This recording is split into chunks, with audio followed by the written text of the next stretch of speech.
very well. And anyway, he's recovering and he's actually getting out of the hospital tomorrow, which is great. So, but it was kind of strange that he asked the surgeon yesterday. He was finally a little more communicative, and he asked the surgeon what she found when she went in to do the surgery. And she actually said that it was pretty critical what he was dealing with. It didn't look like it initially in terms of what the doctor was saying, but um, seems like the surgery was done not quite just in time, but pretty close to. So anyway, it's he's feeling good about that. That probably got another 15 years out of this life, hopefully, with the repair they did. The aortic valve replacement was what he had. So anyway, all right, let's go ahead and start. Enough about my brother. So let's do the usual prayers that we've been doing. Start with the praise to Shakyamuni Buddha. Again, that we'll do just one time together.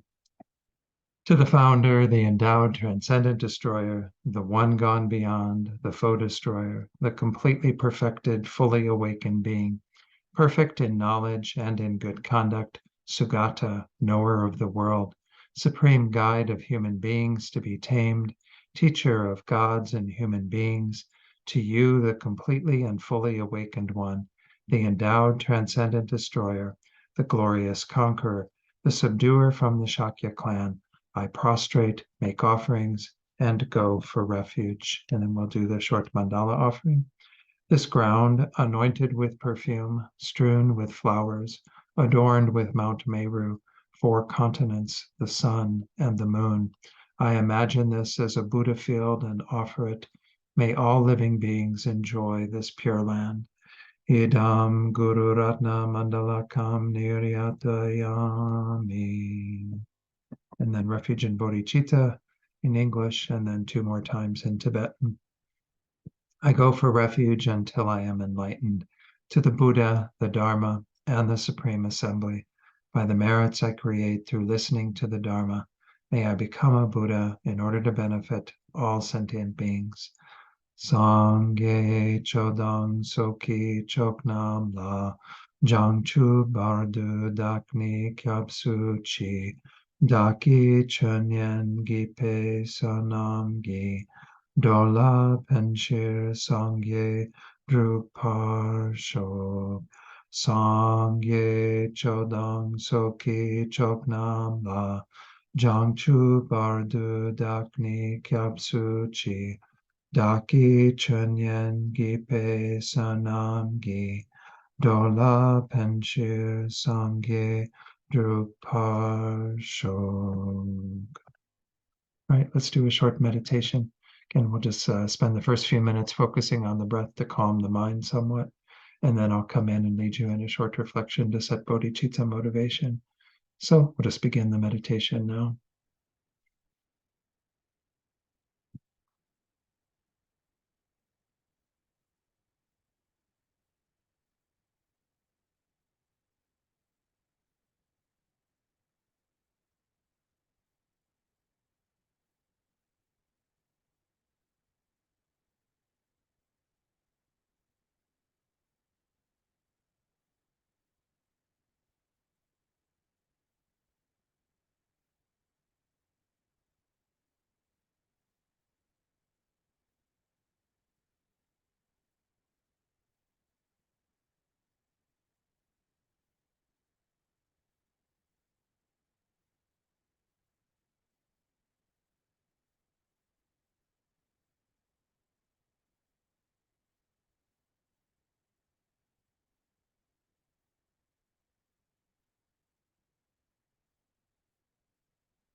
So now let's do a short reflection to set our motivation for this evening's class.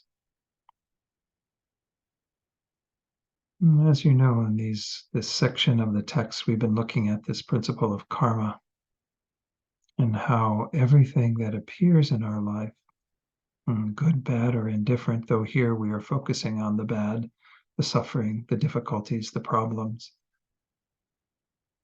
everything is arising through the force of our own actions. Our experiences are the product of what we have done in the past. And as we've been looking at in this section, everything therefore has something to teach us. The biggest question we should have whenever we are encountering anything that is difficult for us is, how did I create that?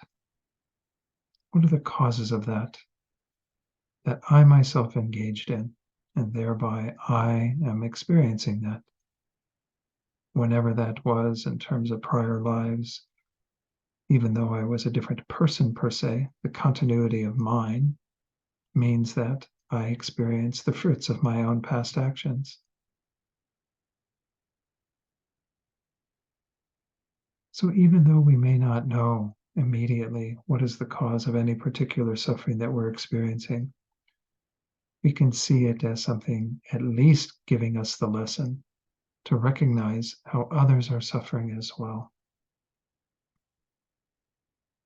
See that no doubt we created this karma when we were in a very self-centered mode, self-cherishing, focusing on our own welfare alone, and in the process we probably harmed others. Now we are experiencing the fruits of that, and the very basic lesson is to at least try to rid ourselves of that self-cherishing that got us in trouble in the first place. And of course, as well, the self-grasping that is the deeper error that we're making. But in this section, we're mainly focusing on self-cherishing. We have to overcome this mind if we are ever to achieve the state of Buddhahood and benefit all sentient beings. And what I can propose in setting our motivation tonight is that even cultivating bodhicitta is a way of counteracting the self-cherishing mind. We often talk about having to address the self-cherishing mind in order to develop bodhicitta. But every time we cultivate this mind that aspires to benefit all beings, we are doing something that is the exact opposite of the mind of self-cherishing. The mind of bodhicitta wishes to cherish all beings, to hold them dear, to work for their welfare. In this way, we are creating a mind that is opposed to the self-centeredness that normally runs our lives. To try to hold very deeply that bodhicitta motivation that is inspired by this idea of cherishing others, of holding them extremely dear, seeing the suffering that exists in this world and wanting it to come to an end for all beings, wanting to be able to bring them to full and complete happiness. And then the recognition that to do this, we have to become enlightened ourselves. We have to actually achieve Buddhahood, for in that state we then can work spontaneously, tirelessly, endlessly for the welfare of all beings.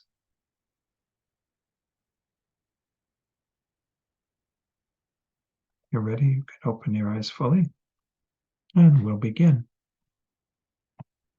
Okay, so last week we worked our way through a number of the verses in this section, again from verse 10 through 48. We're looking at a particular set of teachings that have a lot to do with this idea of karma ripening. Let me go ahead and put the slides on, and we'll just go over this. I actually did have first a couple of small quotes from the Wheel of Sharp Weapons book, which is actually the one that Geshe Ngawan Dargye, his commentary on this text. It's a rather brief book, but I thought I would put this at the beginning. I'm going to try to, at the beginning of each class, throw in a quote from one of these teachers that gives us some inspiration for this practice. He says in that book, the essence of Lojong practice is to try to bring the teachings and the mind together. If there's a gap between them, the essence of the teachings is not present. So we're always trying to like bring the Dharma closer and closer into our minds so that there's no gap between them at all. You know, there's that wonderful prayer that we say as part of Rinpoche's daily prayers. Please bless my mind to become Dharma, Dharma to become the path, and the path to be without obstacles. The idea is that first part, may bless my mind to become Dharma. May there be no gap between these two. And of course, this is so important in the Lojong teachings to remind ourselves continually to practice this way with whatever we have happening. Then he continues, he says, motivation is most important. We should wish that we may apply this teaching so that we may generate bodhicitta in this life and attain enlightenment for all beings. We should rejoice at this rare opportunity. So again, just some words that can inspire us to use the time we have together as fruitfully as possible. Again, these verses, especially through verse 45, again, the last three verses of this section do have a slightly different format, but this is the format for everything we're looking at in this section up till 45.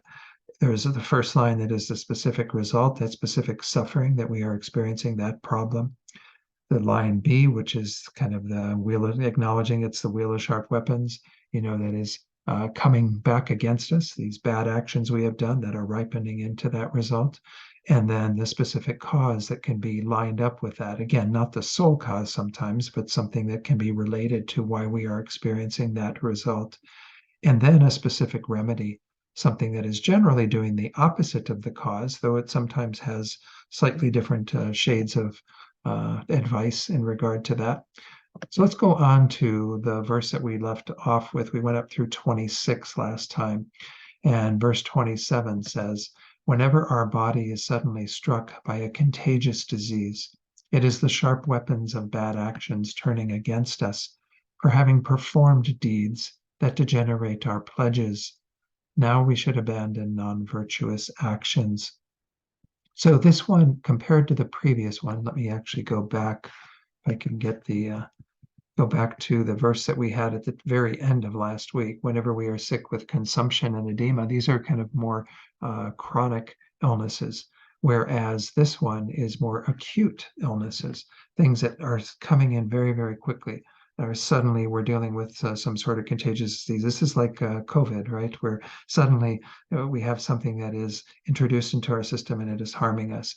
Well, the idea behind this, according to Dharma-Rakshita, is that this is due to a degeneration of our pledges, our commitments, our vows, those sorts of things that we have made to our gurus that have degenerated and that we have not been as attentive to.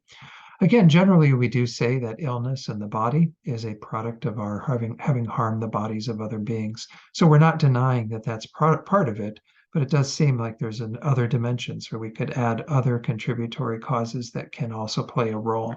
That, you know, our sort of life's blood is being diminished to some degree through these acute illnesses by virtue of us having not done what we need to sustain our spiritual life, our spiritual practice. So it can be kind of lined up in those sorts of ways. We can see the connection to some degree, though sometimes, again, the connection is not as obvious as others.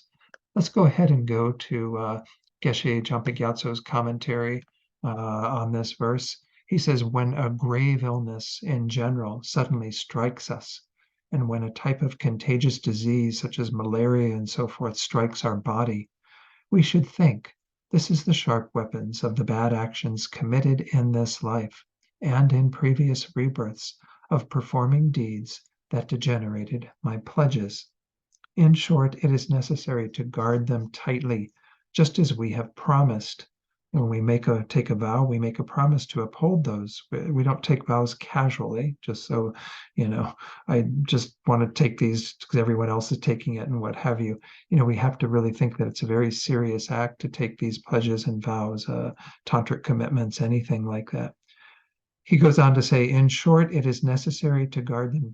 Oh, I already said that. Okay, then he says, think, this is the bad actions turning against me of not guarding my pledges in that way, and especially of degenerating them with respect to my Lama.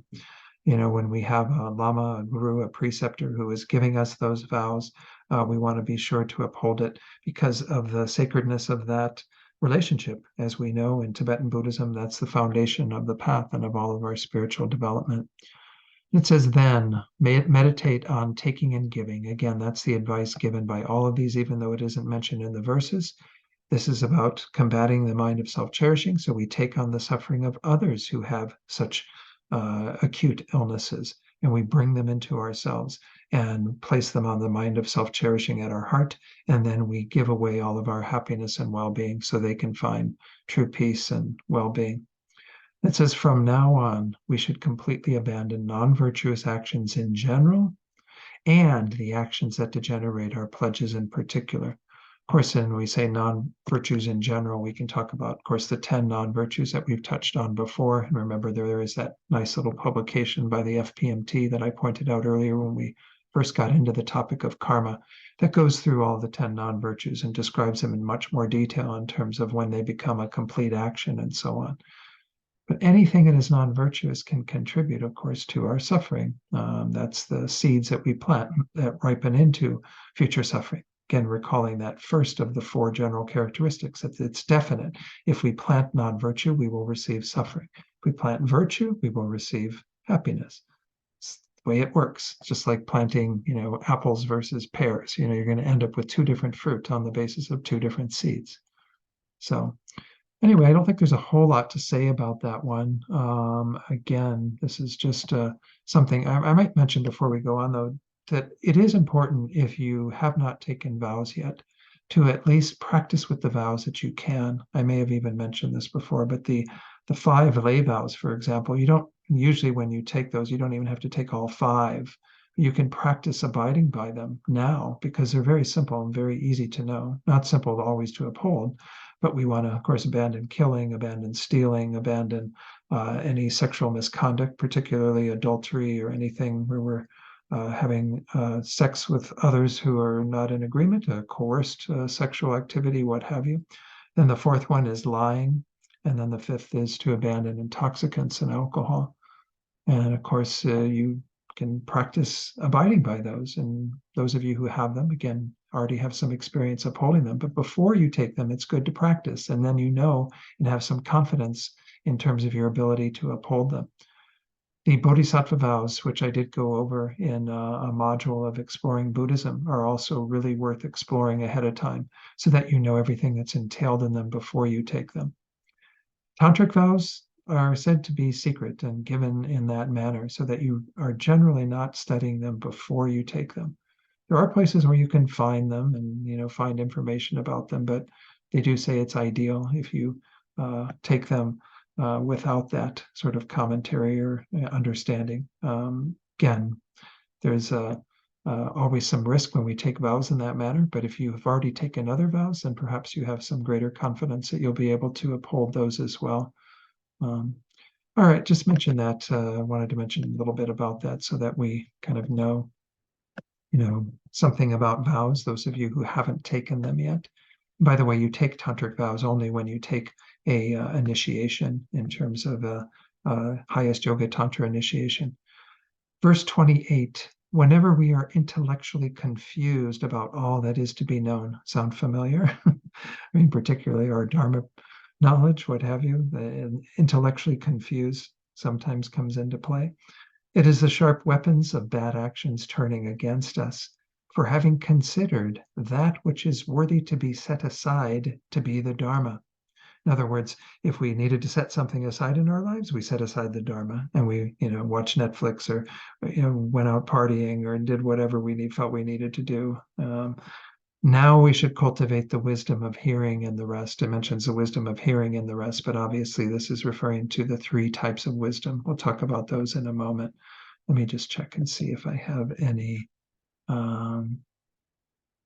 Let me go ahead and read this. This is from Geshe Nawang Dargye's text. If we study hard, yet cannot contemplate or recite a word, nor gain knowledge equal to that of our fellow students, if we try to meditate but feel only darkness as though we have a jug over our heads, that also sounds familiar, then we should place a finger on our nose, in other words, point at ourselves, and remember that no one but ourselves is responsible for these things. They arise because we have belittled the Dharma in all our past lives. We have relegated that to what is to be left out or what is not worthy of the majority of our time. Okay. And then he says that in kind of plain and simple words: whenever anything was to be left out of our lives, we left out Dharma. Oh, I don't have time for that today. I'll set that aside. I can do all the other things, go out and have fun and, whatever. All right. The cause of such mental darkness, he says, is that in the past we chose what was good for us from a worldly perspective rather than what was in accordance with the Dharma, right? We followed those mundane concerns. That's a form of laziness, actually, in Buddhism, is like to be preoccupied with mundane worldly concerns that take up all of our time and energy, and then we don't have the energy for the Dharma. For example, when there's a choice between a Dharma teaching and a wonderful show, you have to choose which is really suitable. Sometimes we choose entertainment over the Dharma. By the way, this is Geshe Sopa now talking his commentary. He says, we must understand this and vow to avoid frivolous activities and to apply ourselves to religious teachings from now on, so as to gain the wisdom that comes from study, from examination, and from meditation. Again, those are the three, okay, there. These are the three forms of wisdom that we often talk about. The first one, wisdom, which arises from just listening, hearing, reading, all of those sorts of activities that bring the information in. There's already some wisdom there. Then we have the wisdom that arises from reflecting, from actually taking the teachings and thinking about them, examining them, try to see if they hold water. And then we have the wisdom that arises from meditation, which doesn't arise just from our basic meditation that many of us do now, because we don't have very stable minds. This is wisdom that arises when we have a deeper form of meditation, when we are able to cultivate at least the mind approaching calm abiding, if not fully qualified calm abiding itself. Again, the techniques for developing that are all taught in the Lam Rim. But essentially, that's what we're talking about here, is that level of mind or meditation that we can then use as a platform for deepening our wisdom. So let's go on to Geshe Jampa Gyatso's commentary on verse 28. He says, for example, even though we listened and reflected when we studied in school and so forth, when we listen now, we do not retain the words, and when we think, we do not understand the meaning. Intellectually, we are extremely confused, like a donkey that has been hit on the head with a stick. It's not a very humane example, but I don't know. I've never seen a donkey hit on the head with a stick. I'm not sure I want to, but maybe that's how we feel sometimes. Also, when we meditate, we are utterly unable to clarify the observed object, aspect, and so forth of what we're meditating on. And there being darkness, he says, is dullness, lethargic kind of feeling, or lack of any sort of clarity or intensity to our meditation. When such things happen, Geshe-la says, think, the truth is that this is the sharp weapons turning against me of the bad actions committed in previous rebirths, of mainly engaging in non-Dharma actions and of considering Dharma actions worthy of being set aside, saying, although I did not do them, there is no fault. Not a big deal. Just kind of treat it very lackadaisical, very casual, like it doesn't matter, whether we practice our Dharma or not. And that's the sort of attitude that gets us in trouble, because we buy into that mentality again and again, and we neglect our Dharma practice. So he says, then from now on, we should cultivate the wisdom arisen from hearing, of having listened to the holy Dharma, as well as those included in the rest, which is how the verse said it, with hearing and the rest, the wisdom arisen from thinking, and the wisdom arisen from meditating. So again, this is really the main activities that we're engaging in terms of our practice, is constantly trying to cultivate wisdom, cultivate understanding, cultivate taking on the various aspects of these meditation topics. For example, for meditating on compassion, to not just know about compassion, but to actually generate compassion in our hearts and so on. There's a level of wisdom that comes with all of these qualities that we need to not just let them be very superficial at the level of hearing, but go deeper and deeper through our investigation and thinking, and eventually through our very deep meditation, to be able to integrate these into our minds. If we're not dedicating time in our lives to doing that, then we're really not practicing Dharma. We're really not doing the deeper work that is essential to changing our minds. Without that, it's going to be, we'll have some success. I'm not saying you can't have any success at all without those sorts of activities. But if you're really going to do the deeper work, if we're really dedicated to achieving enlightenment, if we're really wanting to progress on our path, then we have to do that level of practice. It's just, part and parcel of the process of changing our minds again. So somehow I got it off of this earlier. I think I hit escape rather than what I was supposed to hit. Let's go to verse 29. Whenever we are afflicted by sleep while practicing the Dharma, this sounds like a familiar one for some of us too, perhaps.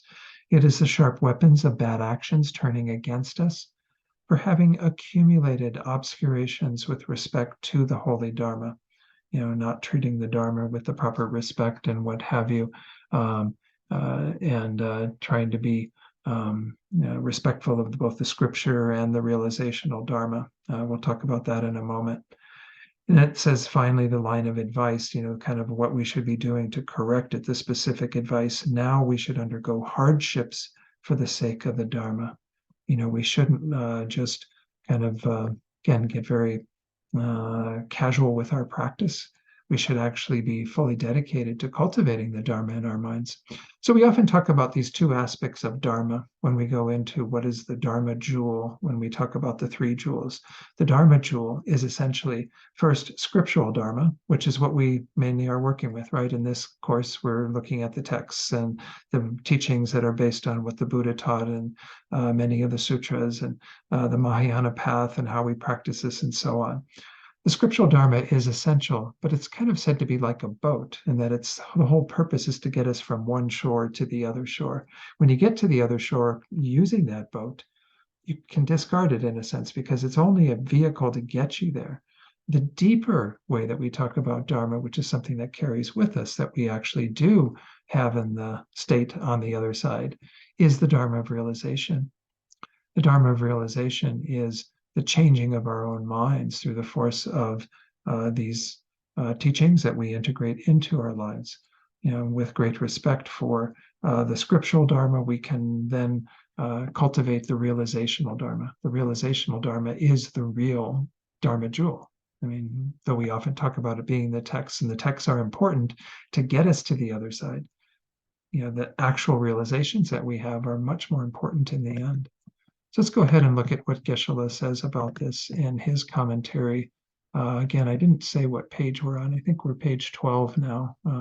Hopefully you're all there in terms of following along. It's not a horribly long text that we're working with here.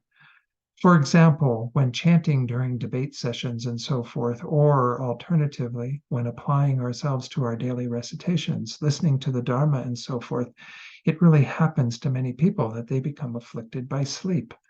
This can be quite common. I remember, I'll take it off screen for a moment and talk a little bit about the very first time that I went to hear His Holiness the Dalai Lama teach. It was down in Los Angeles in the summer of 1996. I think it was the summer. Anyway, I was sitting in the chair in the hall there and everything, and His Holiness started talking, and there was somebody translating, and it was kind of interesting. It was teachings for primarily a Chinese audience, because it was a Chinese group in LA that had invited His Holiness there. So we were all listening on our little headsets, to an English translation of His Holiness. But man, I went to sleep for like the entire morning pretty much. I just sat there and I just could not keep my eyes open. I couldn't engage in the teachings at all. I didn't get anything out of that first like half a day at least. And it got better over time. But that sometimes happens, right? Where we have these obstacles. We have something coming up, and in our culture we tend to look at it and go, oh, I mustn't have slept well, good enough, I need my sleep or whatever. And those can be contributing conditions, but again, everything happens to us due to karma. And what's being pointed out here is the karma of that is not having paid due respect to both of these types of Dharma, the scriptural Dharma and the realizational Dharma. So let's look at how Geshe-la addresses that in his commentary. He says, when this happens, think, in previous rebirths, I accumulated obscurations in relation to the scriptural Dharma by, for example, walking on Dharma texts and so forth without even the slightest concern, crumpling them, wiping snot and so forth on them. I also accumulated obscurations in relation to the realized Dharma or realizational Dharma by criticizing eminent debaters possessing the qualities of realization in their continua in the Sangha. And he essentially goes into an example, but these two things, where we have not had the right regard for the written Dharma. And recall that when we take refuge, there's actually a refuge commitment that has to do with treating the Dharma with respect, with making sure that we put our Dharma texts in a higher place. Don't put them on the floor or the lower shelf with all your juicy novels up above them or whatever. We want to hold them in the highest regard. These texts are the means by which we and others can attain enlightenment and liberation. So we want to hold them with that great value in mind. And of course, not use them in, very kind of casual ways, what have you. Always try to think very respectfully. That's why a lot of people, when they're traveling with Dharma books or whatever, will wrap them in fine silk brocade cloths and all of this, is to treat them with really, really deep respect. The scriptural Dharma, or the realizational Dharma, again, that is when that is in the minds of beings. Who's being talked about here are those beings who actually do have those realizations. And we might abuse them, saying negative things about them. This is kind of an interesting little phrase, and there's an explanation for this. You may have read this ahead of time. He says here, for example, the Ka Rabjam Geshes, I couldn't tell you who they are. Ka Rabjam Geshes, I don't know. Saying, "You blazing ember pledge breakers." What is a blazing ember pledge breaker? Essentially, this word blazing that it starts with, that means kind of sharp tongued.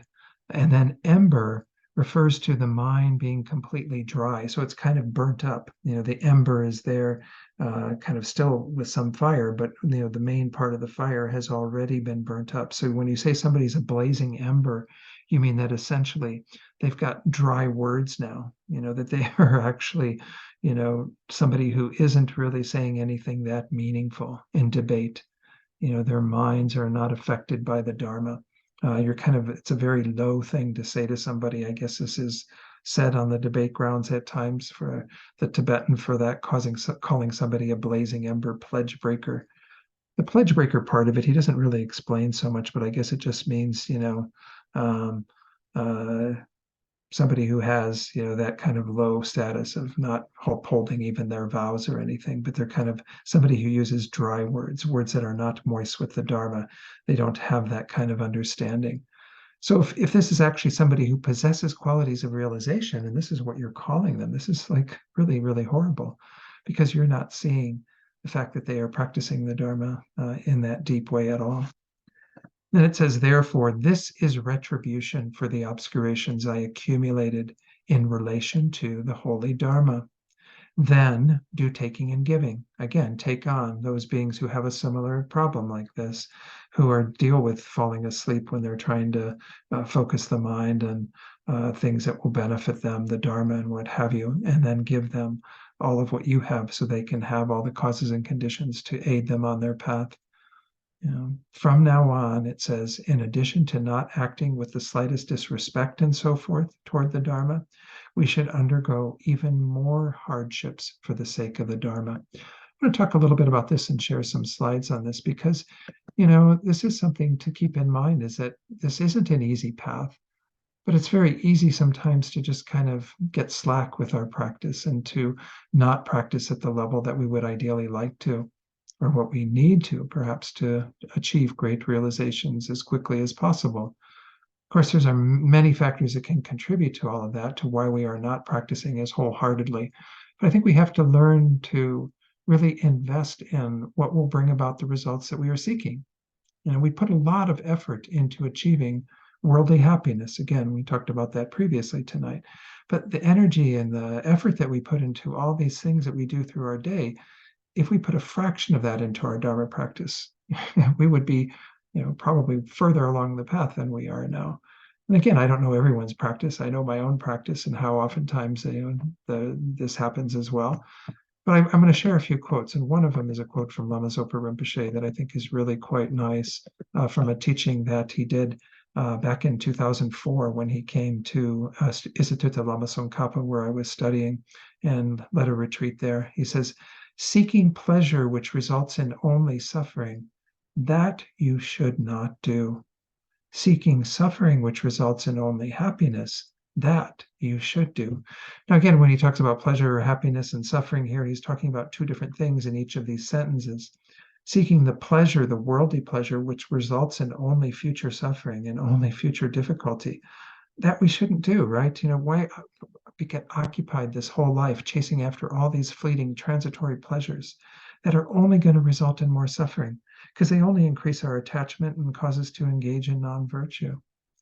Whereas seeking the suffering, the hardships, the difficulties, which result in only happiness, that you should do, because that's investing in your future well-being and in the well-being of all sentient beings. Because if we're dedicated to becoming a Buddha for their sake, they will benefit from our hardships, from the suffering that we actually have to endure. So this was a beautiful phrase that I remembered. And that teaching, when he gave it, I wrote it down in my little notebook, and I just said, this I have to remember. Not that I follow it all the time. Again, don't think that I'm a perfect practitioner by any means, but to remind ourselves frequently that we have to endure some hardships. This is how we change. Then Venerable Chodron says in her book, when we cherish the Dharma, we are willing to undergo hardship because we know it is for a good purpose. What keeps us from undergoing hardships for the sake of Dharma? I mean, what is the obstacle? What's the problem? It's attachment to the happiness of this life, self-centered thought and self-grasping ignorance. I mean, the happiness of this life, of course, this is these 8 worldly concerns, our attachment to having the pleasure, the gain, the praise, the good reputation, and avoiding their opposites. I mean, this is how we spend most of this life. And of course, that's driven by self-centeredness, and self-grasping is under the surface. So all 3 of these do contribute. They're obstacles to being fully dedicated to enduring hardships for the Dharma. So she says, realizing these are the real enemies that keep us trapped in cyclic existence, we learn and practice the antidotes to them, which again is what we're trying to accomplish in this class, in this studying this text.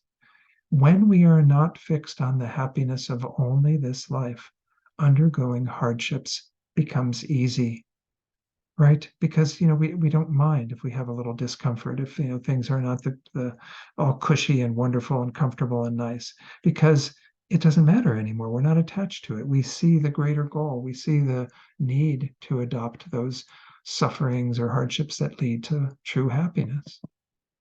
In fact, she says, we cease seeing circumstances that we can't tolerate as uncomfortable or inconvenient, because now our mind is filled with joy and enthusiasm for the Dharma. This is kind of where we want to keep moving towards. We might not be there yet. We might not be at the point where we have this unbridled joy for practicing the Dharma every day of our lives and every moment of that day. But we can do what we can to further our movement in that direction. This is a challenge. I wanted to talk a little bit more about it because I struggle with this myself, in terms of there's always that kind of, two points where you got one leg firmly grounded in the pleasures of samsara and one leg that keeps wanting to, get the Dharma under control and move further along the path and what have you. And it's hard to do it when you're kind of in both camps.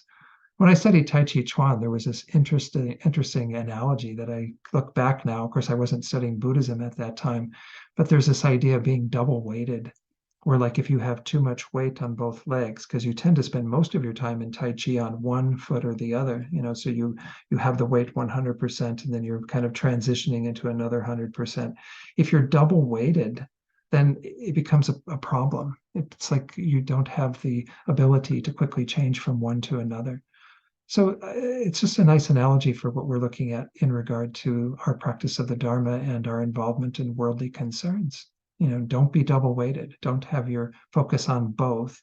If you can avoid it, try to keep the focus on the Dharma. And of course, if you do engage in worldly activities, which we all have to do to some degree, there's obligations, things, family gatherings, what have you, where we have to be around others, and do it with a Dharma mind. Make it Dharma practice. That's what we're learning here too in this course as well, is all the means by which we can translate the Dharma into these daily activities. Let's go ahead and go back to the slides and do the next verse, verse 30.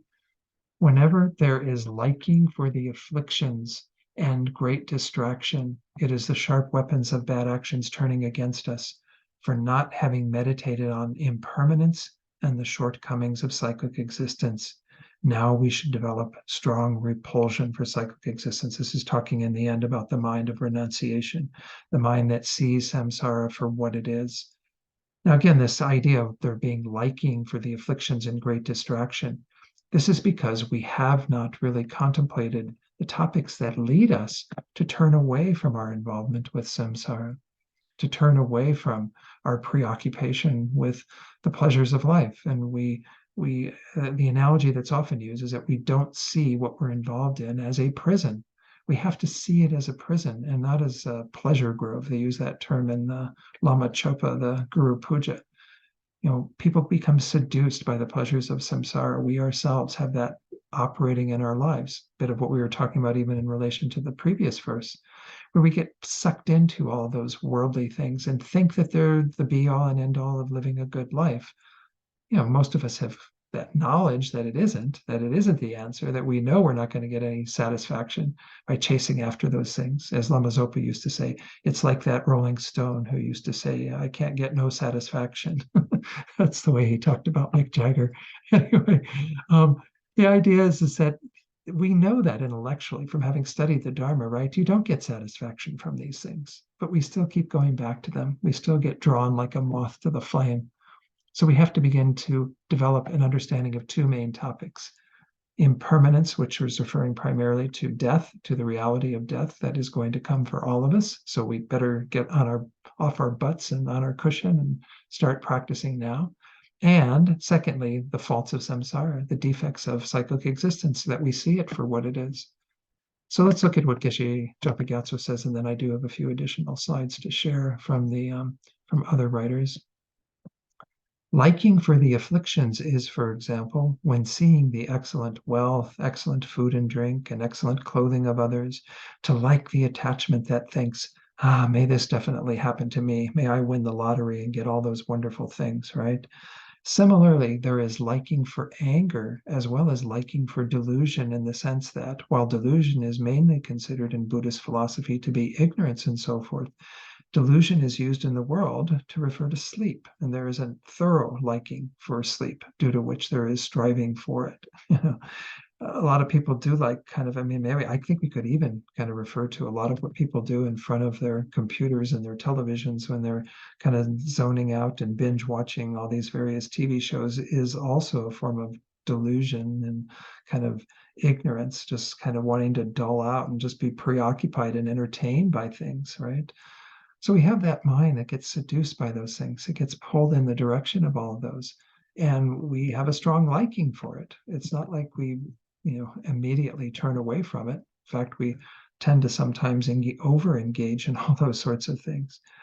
So he says, then great distraction, which was also in the first verse, right? The liking for the afflictions and great distraction is, for instance, to become exhausted solely for distractions, such as engaging in commerce without having time to practice the Dharma. Again, this is a bit of that laziness of busyness, that type of laziness where we are just preoccupied with so many of our worldly affairs, such as engaging in commerce, business, our work, what have you.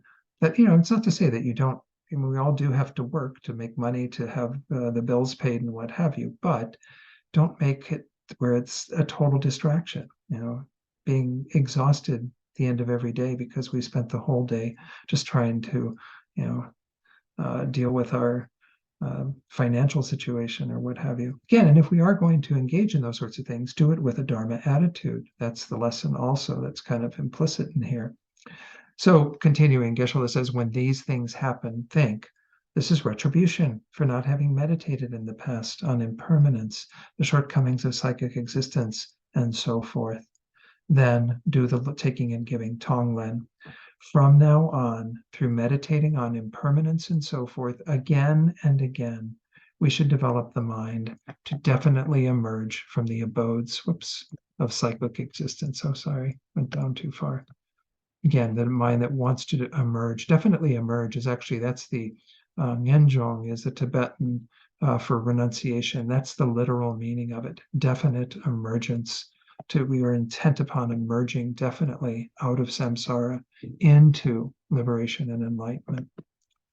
So let's go to some slides on this. Again, I just want to review some of the points on impermanence. Impermanence and death, again, is one of the first topics in the Lamrim after we do the two preliminary topics of relying on the spiritual teacher and perfect human rebirth. And the very first topic of the small scope, the person of the least capacity, is death awareness and having that mentality that recognizes these three root conclusions or statements. First, that death is absolutely certain for every one of us. There's no escaping death. Was that book that was about the life of Jim Morrison? It was called No One Gets Out of Here Alive, I think was the name of it. No one does get out of here alive, right? We all have to die. And we might get that intellectually, but once again, are we living our lives as if that's a fact? Secondly, the time of death is uncertain. That's the big one, Lama Tsongkhapa says. The one that actually gets us on the cushion is because we recognize that any day could be our last day. Rinpoche actually encourages every one of us to wake up every day thinking today is the day I'm going to die. When we have that thought, we use the day very differently. We think this is it. This is my final day in this life. If every day we think that, we'll make good use of every day. That's an important one to meditate on. And again, there are three sub reasons for each of these or sub meditations. I'm not going to go into those tonight. These can all be found in the Lamrim texts, such as Liberation in the Palm of Your Hand that I've referred you to before. Number three, only spiritual practice can help you at the time of death.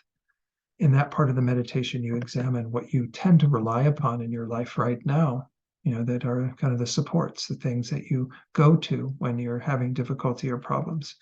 And they are first friends, people that we know who can support us to some degree, our material possessions, which their resources do have some ability at times to alleviate some part of our suffering or problems. And third, our bodies, something that we can do physically that will alter, change the situation. But all three of those are going to fail you at the time of death. We can't, our friends can take care of our bodies to a certain extent while we're dying. But once the death process happens and the body stops breathing and the mind continues to go through dissolutions and eventually arriving at clear light and then going on to your next life, your friends are going to be left behind. Your resources are going to be left behind. Even your body will be left behind. The only thing that goes with you is your mind and the imprints you've made on your mind. And if you've made good imprints and you practice well, then you've done the work that needs to be done. Your spiritual practice goes with you. You can bring that forward. All those imprints are there.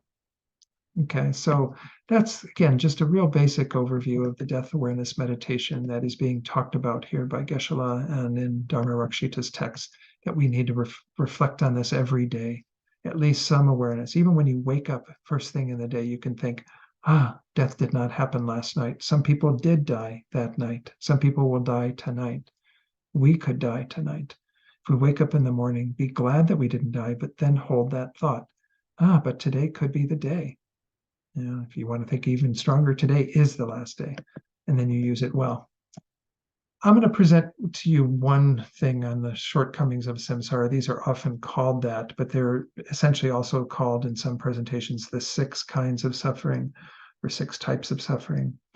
We often talk about the 3 types of suffering, the 8 types of suffering, the 6 types of suffering, but these are kind of nice because they do give us a taste for how samsara is not something we want to keep investing in. First of all, the uncertainty that things change constantly. I mean, look at what happened with the pandemic. Everyone was kind of going along thinking that we could be certain and knowing how our day was going to function and what was going to happen next week and next month and next year. And then suddenly a wrench is thrown in the works and we have no idea. Things aren't always that extreme in terms of uncertainty, but the uncertainty is always there. And it does happen frequently for individuals where suddenly their lives are turned upside down. Unsatisfactoriness, we never find anything that we can really depend upon within samsara. All the worldly things let us down in the end. Even people who we rely upon greatly sometimes let us down.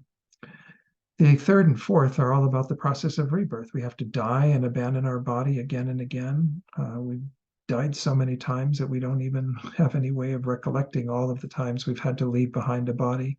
And then we've had to take rebirth again and again, had to go through the whole process of finding another body, inhabiting that body, being born in that to that life, what have you.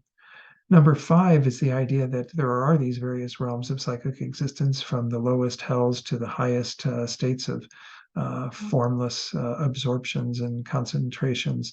We have all of these existences that are there that we can experience and taste, but we go from high to low and back and forth and all over again and again. We never really find any place, any real home in psychic existence, because we're just constantly going from what is really blissful and wonderful states of existence down to the lowest, most horrible, awful, suffering existences. And this one's kind of interesting, being alone. Fundamentally, we are alone. It's kind of a hard thing for us to kind of get our heads around.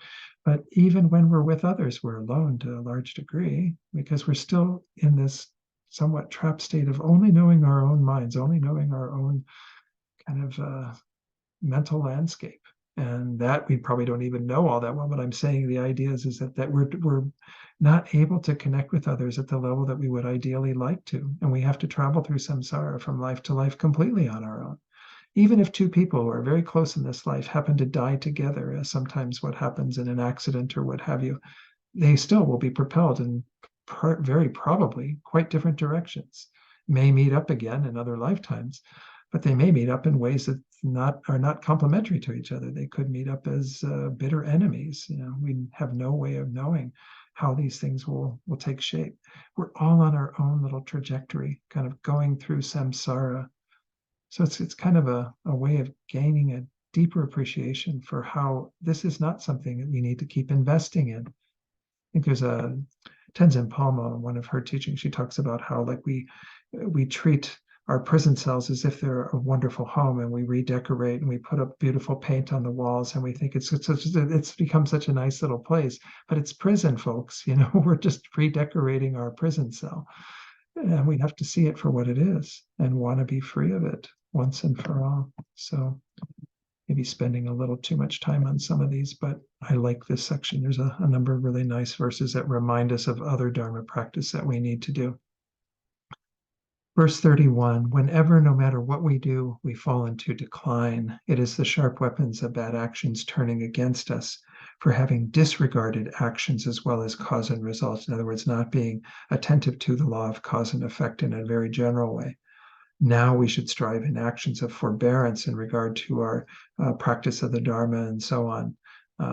So this is, again, a verse that has a lot of relevance, especially if we do find that what we are doing doesn't come to fruition in any sort of major way, that we continually face problems and difficulties. Let's look at how Geshe-la describes this. He says, to fall into decline is, for example, to practice the Dharma, but even though one listens to it, thinks about it, and studies it, one constantly worsens without improving.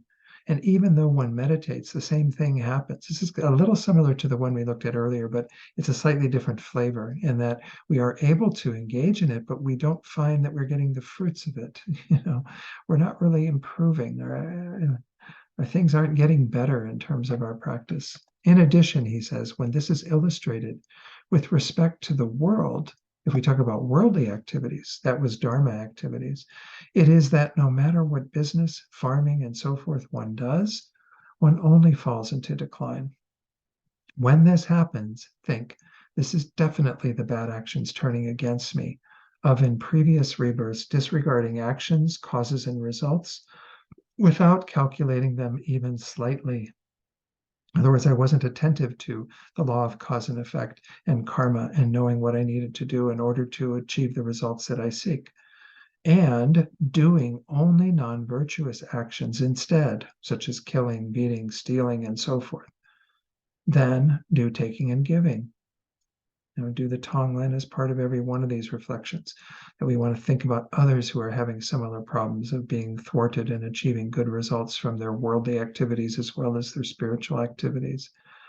From now on, we should strive in actions of forbearance, such as readily accepting however many hardships arise while practicing the Dharma and the like, without disregarding actions and their results and so forth. Be very attentive to the law of cause and effect and understand that that is how we're going to achieve the results we need to achieve. And then put the dedication, have that forbearance, that patience that pursues the Dharma with great enthusiasm so we get the results that we are actually seeking. Do have a few things to share on this. I know last week I think I said I wasn't going to share maybe quite as much in the future, but as I'm going through this again, I'm finding such nice juicy passages that I think would be really good. Another one from Venerable Chodron. I'm enjoying reading her book again. It's really quite nice. I think I only read it once before when I taught this some time ago, but if we really took the teachings on karma to heart, she says, we would be more generous with our possessions and finances. We would not be so eager to retaliate when people harmed us, right? If we really got that we're going to suffer from these actions of being miserly and being angry and upset at others around us, we would make an effort to meditate daily because we would be certain of the benefits. We would make decisions based on sounder criteria, which are which option would enhance my ethical conduct? Which option would facilitate generating bodhicitta and enable me to be of greater benefit to others? These are nice questions to ask ourselves. How often do we stop before we engage in something and say, oh, I could do this or I could do that? Which one is going to help my ethical conduct? Which one is going to help me generate bodhicitta and great compassion and concern for others and be a benefit to them? Which option would have more conducive circumstances for understanding emptiness and its compatibility with dependent arising? This is a very complex topic that we need to have kind of sound foundation. The method side of the path needs to be there for that as well. We need to be attentive to creating the causes and conditions to achieve realizations of the deepest wisdom that the Buddha is requiring us to achieve in order to attain enlightenment. Again, he's not requiring it. It's required according to the teachings he's given us. Okay, to make our practice effective, he says, we must be willing to wrestle with our stubborn self-centeredness and the wrong conceptions we hold so dearly.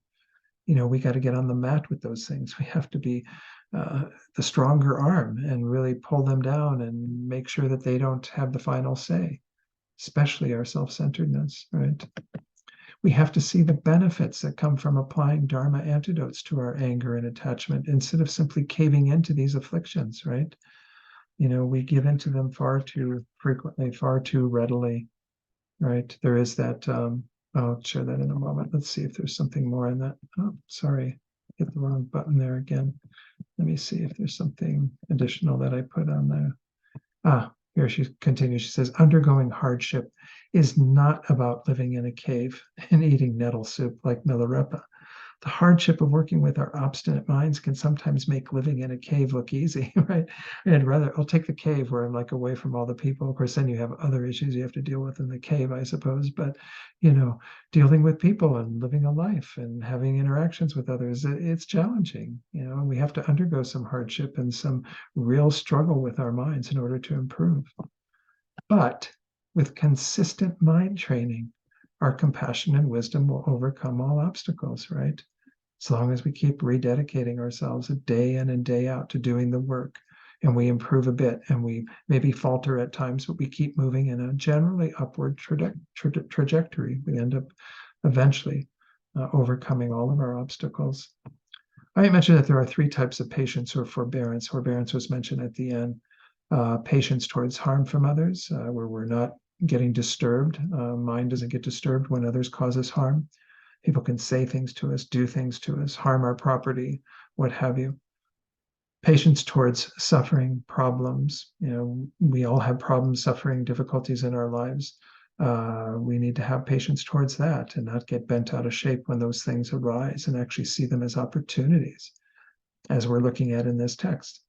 Patience in gaining certitude about the Dharma is the big one, and primarily being talked about here. And we have to be dedicated day in and day out to doing the work, to gaining that confidence so that we then have no problem.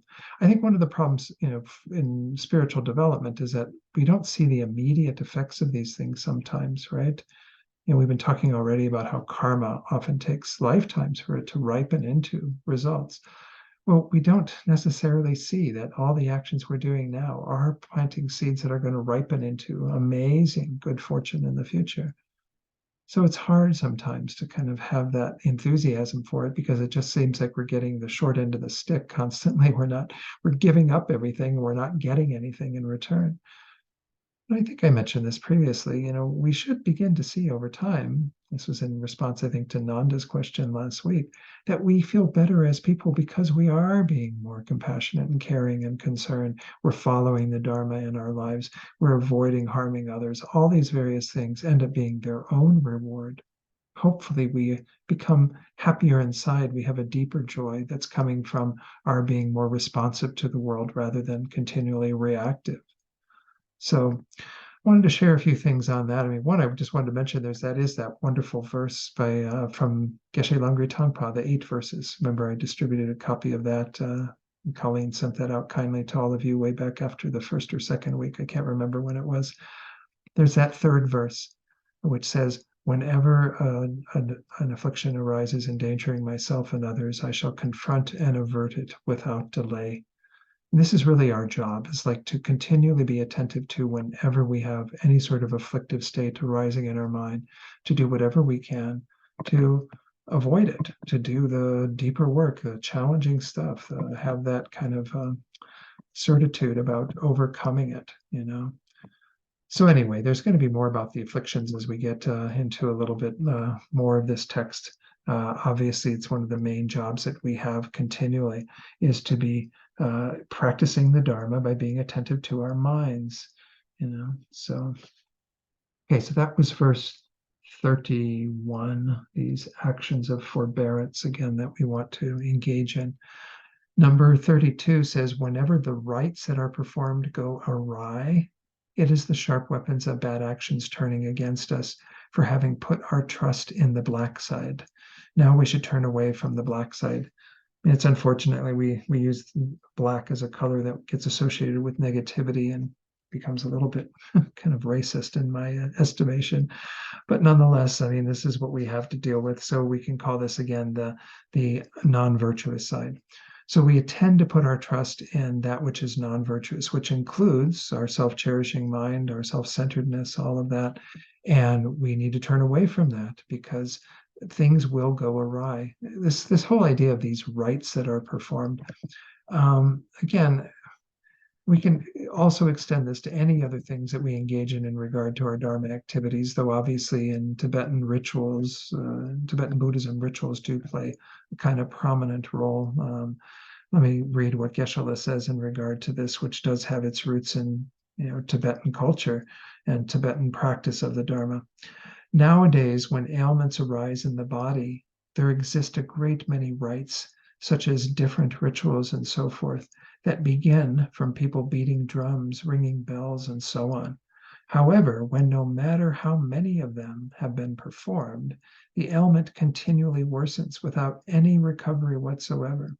We should not develop a wrong view regarding the rites that were done and so forth. In other words, thinking, oh, they must be useless because I didn't get better. And sometimes people do that, right? They send money over to Kopan to sponsor a puja, and they do all the big puja things with the drums and the cymbals and the bells and all of these. And people think, oh, what? I didn't get better. My illness didn't go away. It's gotten worse. Well, then these rituals must be useless.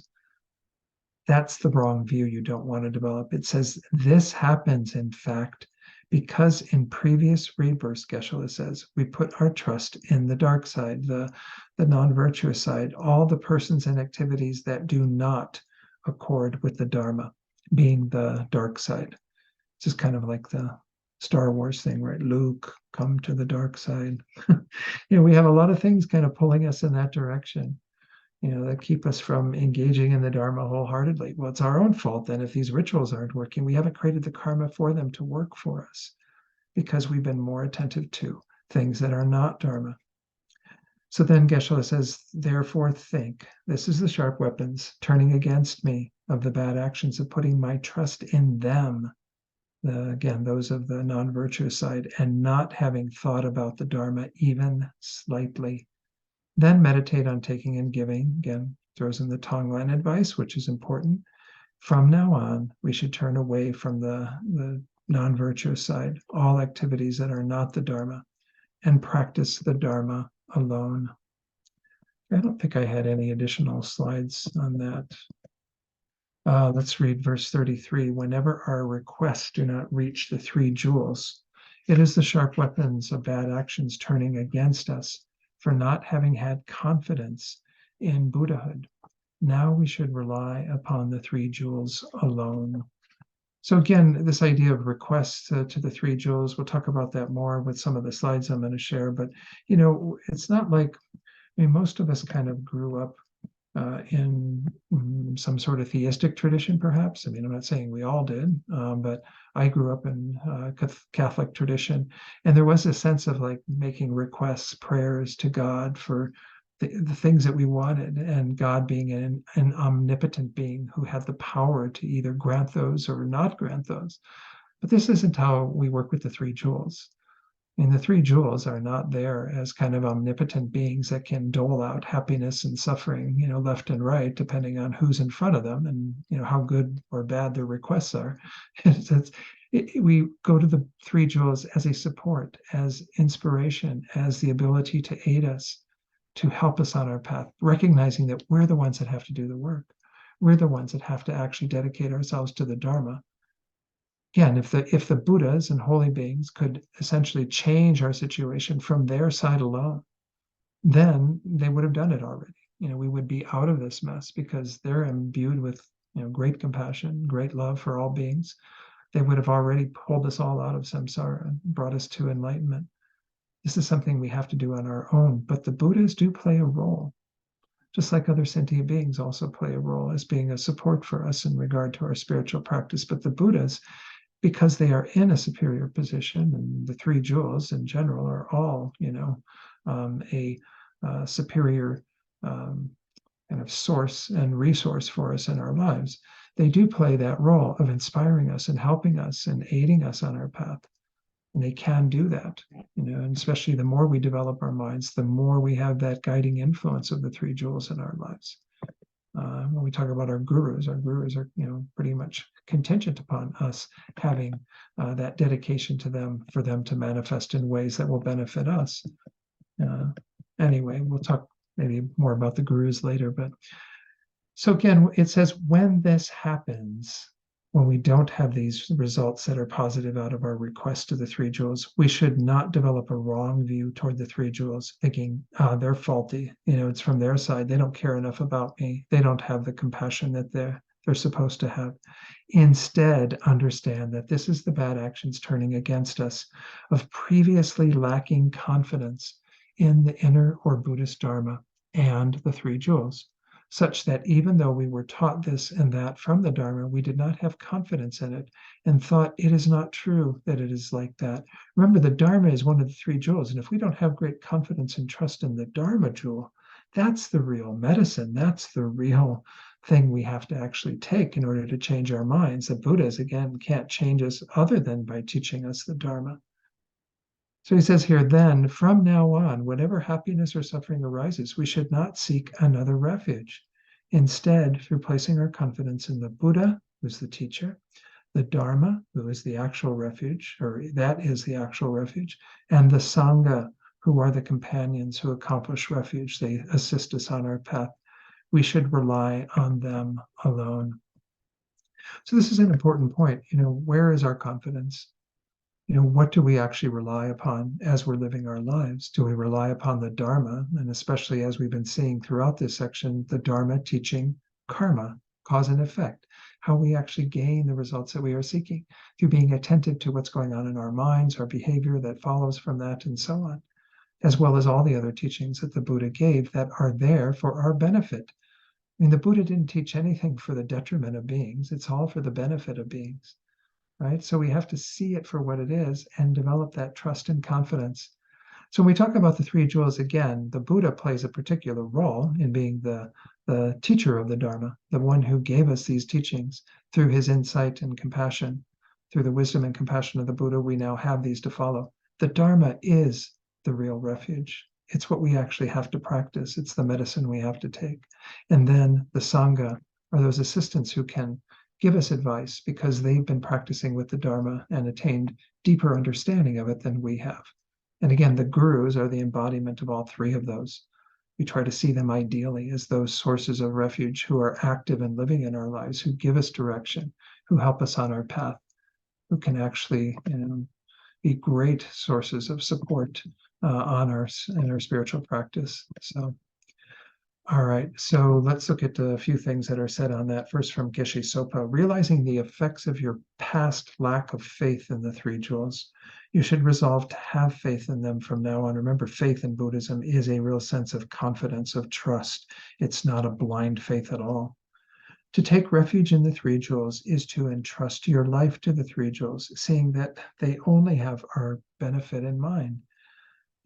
Sounds strange, and trust your life, but it just means you're going to put all your money on the three jewels as what will help you, especially again, the Dharma jewel, because it was taught only for the benefit of yourself and all beings. They are called jewels because they are rare and superior and have the highest qualities. Gunchok is the Tibetan for this, and it's got some subtle meanings to it that Lama Zopa calls them the three rare, sublime, precious ones. There's the idea of rarity, the sublimity, superiority, and then the preciousness of them. Excuse me. For example, when you have a serious illness, you want the best doctor, the best medical treatment, and the best nurses or assistants, right? My brother said he had really good care at this hospital in St. Louis where he went. He was so happy with the medical assistants and people who were there, right? That's what you ideally want, right? For our spiritual illness, the Buddha is the best doctor. The Dharma is the most effective medicine. And the Sangha is the best nurse and spiritual friend to be followed and imitated. This is how we're actually going to develop very strongly and wisely in the future, is by following these three jewels who have our well-being and the well-being of all beings in mind. But just as the best doctor and medicine and nurses cannot help you unless you trust them and comply with their instructions, the three jewels cannot help unless you place your trust in them, right? You still have to go along with the treatments and all the things that are involved in getting well, right? That's the same with the Dharma, right? By deciding to rely solely on the three jewels, we turn to them for guidance by both when our lives are relatively calm and also when we face difficulties. This is Venerable Chodron now. Turning to the three jewels for refuge does not mean we pray, Buddha, please make the situation turn out well for me, and think Buddha will do all the work while we drink tea. Rather, we request inspiration to remember the teachings we've heard and to be able to practice them and transform our minds so that we can deal with the situation wisely. That's the real blessing and inspiration we want from these beings, is to be able to practice the Dharma well with whatever we meet, good, bad, and different. All right, verse 34. Whenever the negativities of degeneration rise as polluted demons and evil spirits, again, another reference to things that are maybe culturally difficult for us in the West, it is the sharp weapons of bad actions turning against us for having accumulated negativities with respect to the deities, tantric deities and Buddhist deities, even mundane deities, I guess, can get included in here, and mantras. And we'll look at a deeper meaning for the word mantra, not just the mantras that we recite. This is actually what mantra really means, what will protect our mind. That's the literal meaning of mantra. So now we should destroy all conceptualizations. This doesn't mean everything that we conceive of, because some conceptions are good. We should destroy all of the mistaken conceptualizations, these negativities of degeneration. It's kind of interesting. There are different ways that this phrase is kind of this up at the beginning, where it says negativities of degeneration and conceptualizations. These things are interpreted in slightly different ways. I'm going to share from Venerable Chodron's book. She says this verse points out that our misconceptions, that is in Tibetan Namtok, are ultimately responsible for all these difficulties, such as spirits that are not complying with our wishes and so on, all this difficulty that we might have in our spiritual practice.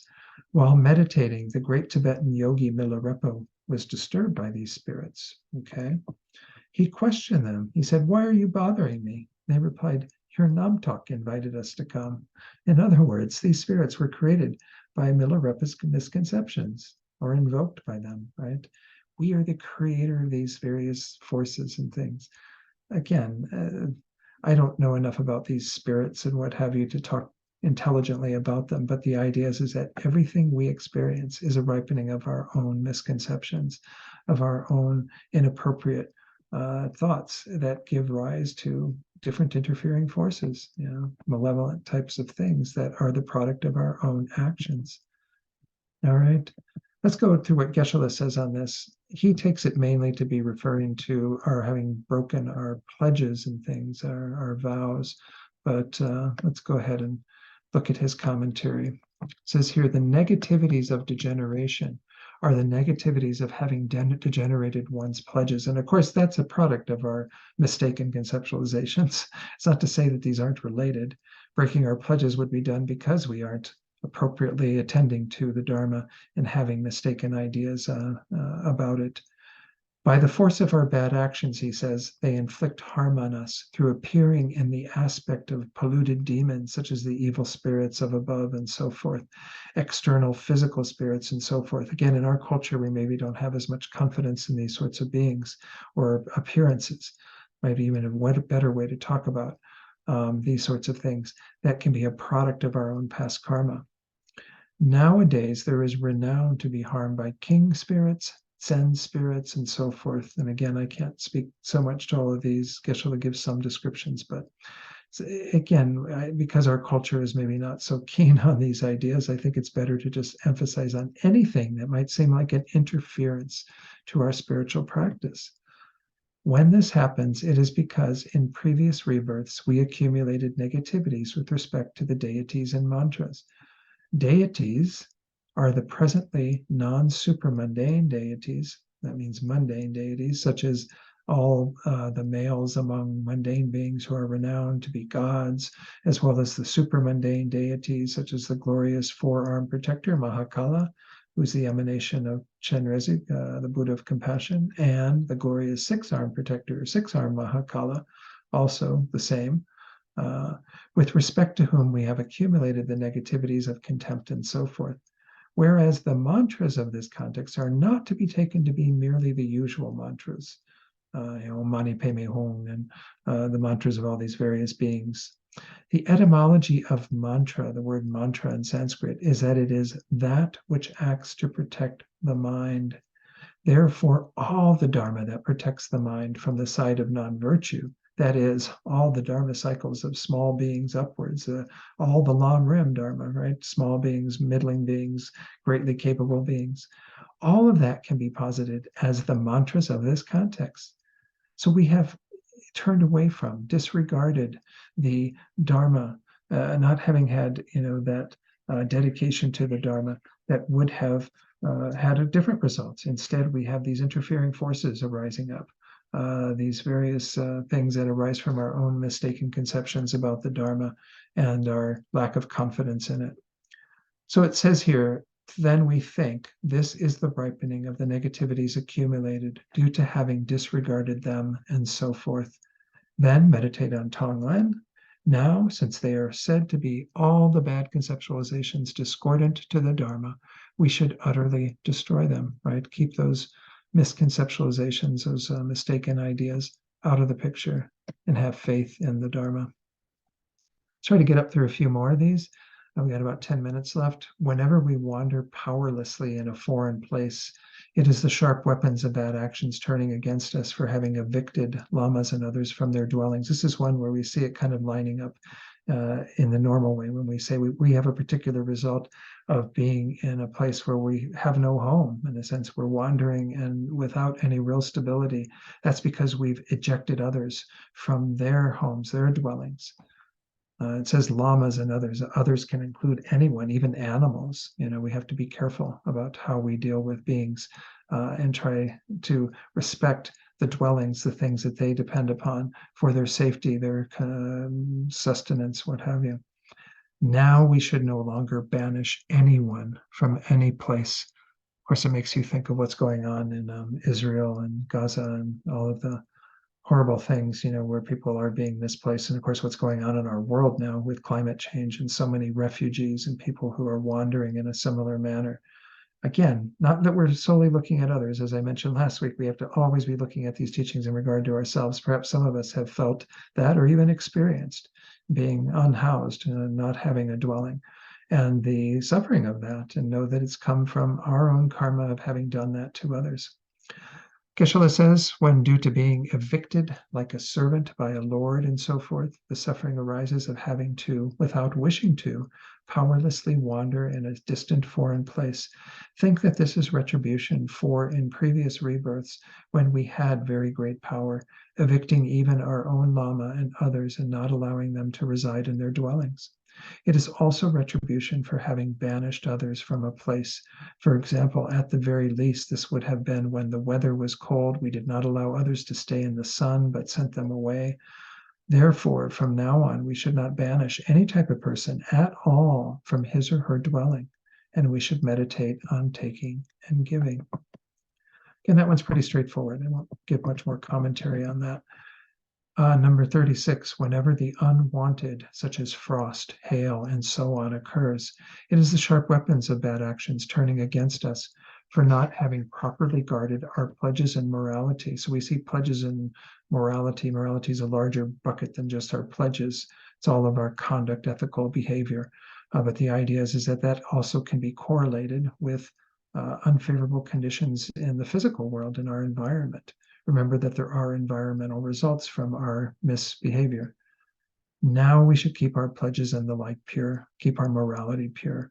That is the foundation, the ground of all of our practice. So it's kind of it seems like a more general one in terms of the causes. There are specific karmas that do cause these sort of environmental results, but nonetheless, the advice being given here is to really guard the vows and pledges we've taken, as well as our morality in general.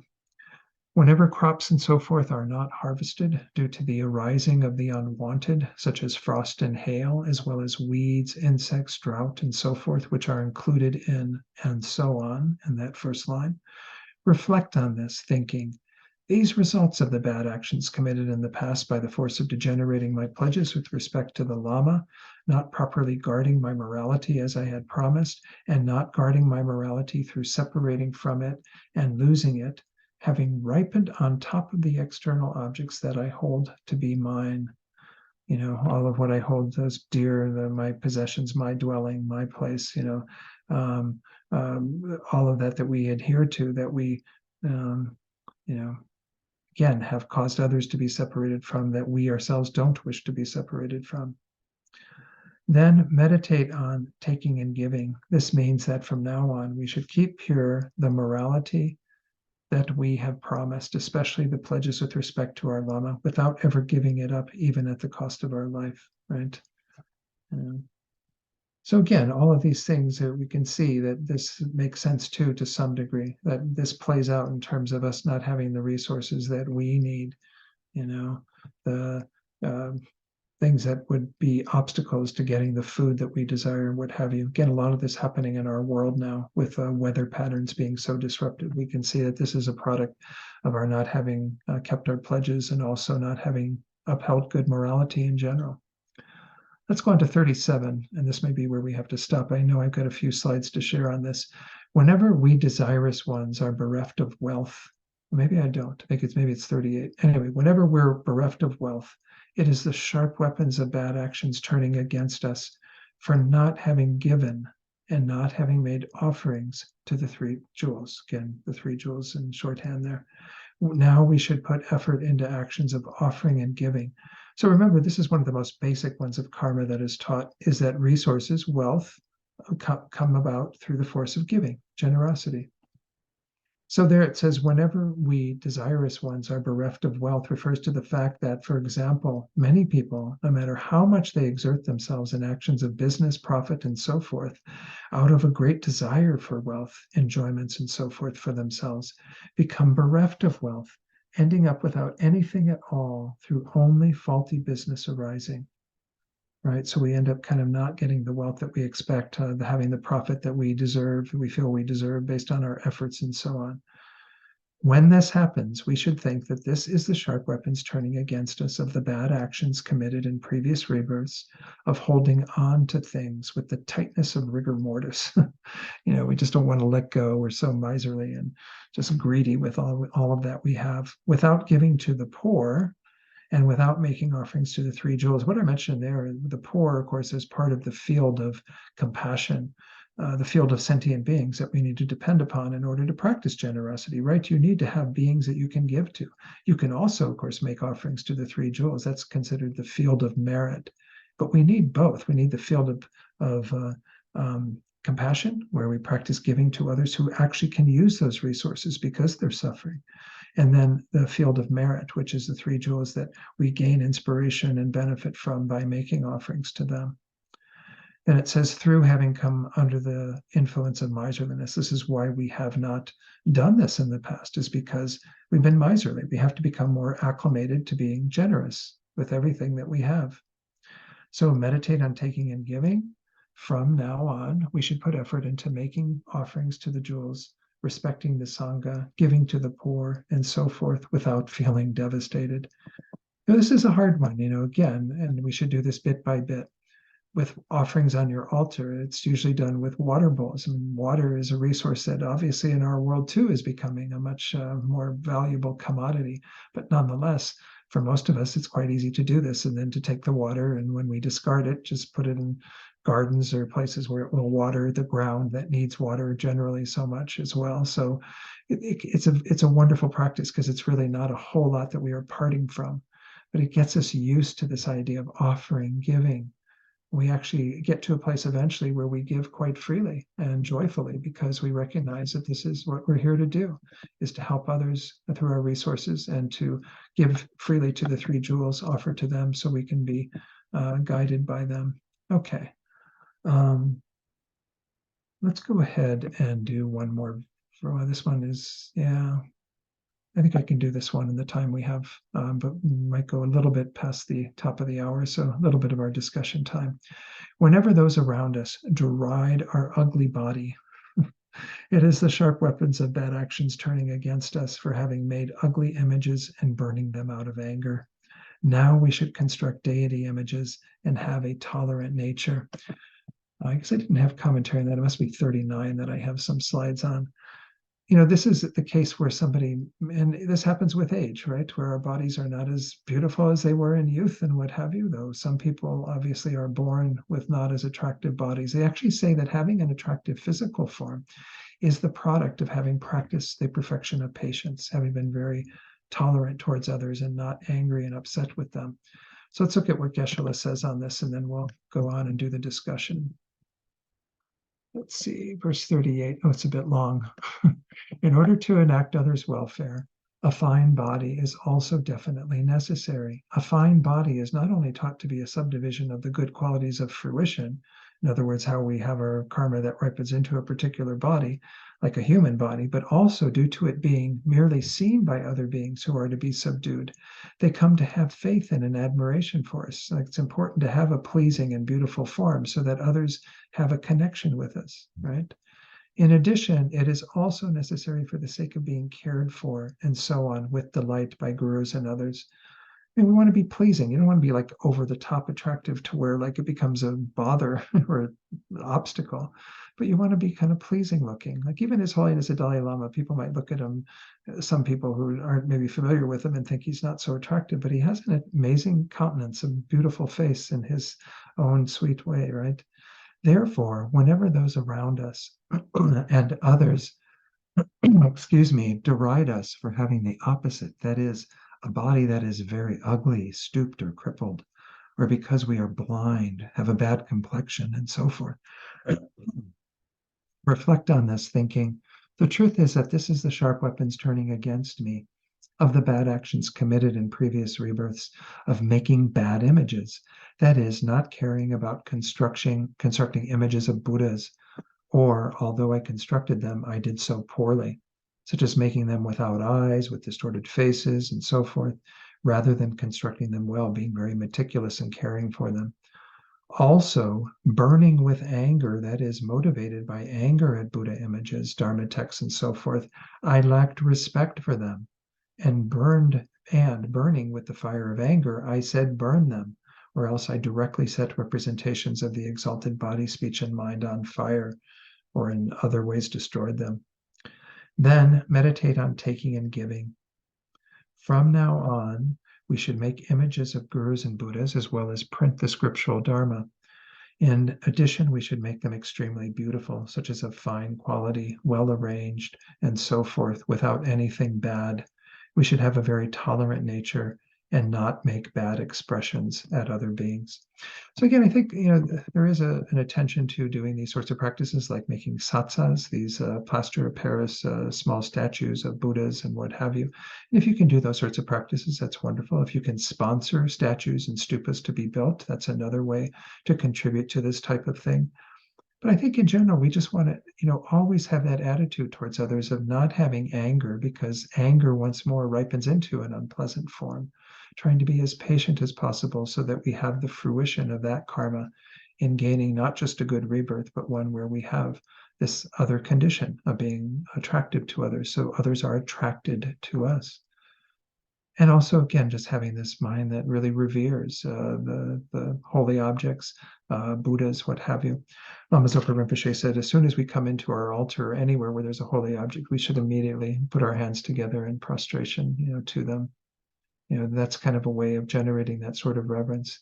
We might go into our meditation area and just not even think about it. Maybe we're in there to get something else and we just kind of go right by the holy objects, but to always have this feeling of reverence, because you're in front of something that represents the full fruition of all of these qualities that we're trying to cultivate ourselves. So those sorts of behaviors, I think, also complement what we're talking about here.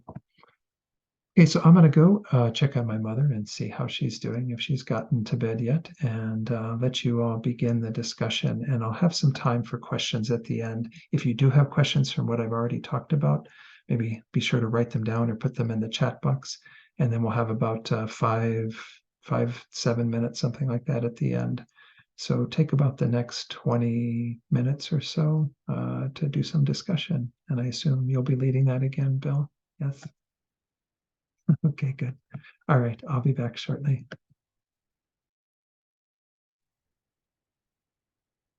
Hi, everybody. Does anybody have any questions or anything anything that you want to talk about before we kind of get into the questions?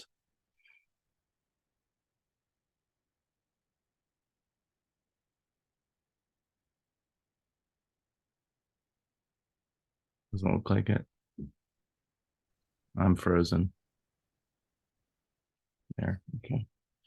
So our first question tonight is on verse 30. And so commenting on verse 30, this is the one about distraction and delusion. And generally our inability to meditate on samsara and its deficiencies. Anybody have anything that makes them think about?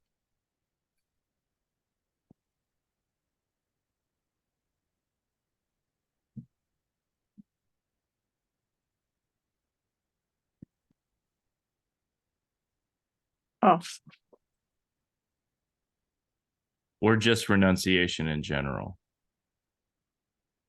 This is a renunciation verse.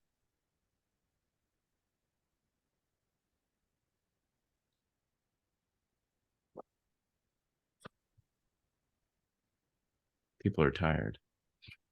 yeah.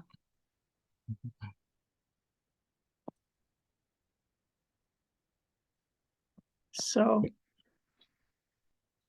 Go ahead, Nanda.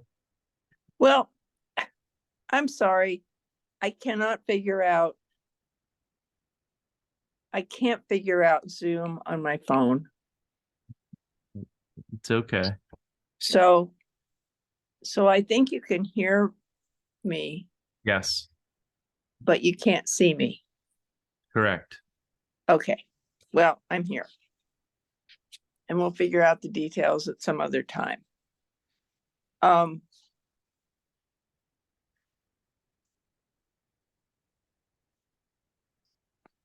I think I have to say, one, that I'm really confused about Zoom on my phone, but aside from that, this was a extraordinarily valuable teaching that I'm gonna look at the recordings of over this next week, because there's so much information that it's just so deep and so rich. I have to think about this.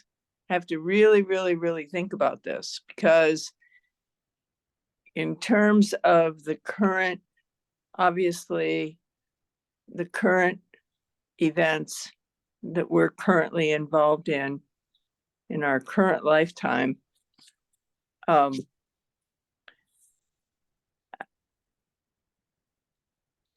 have grave difficulty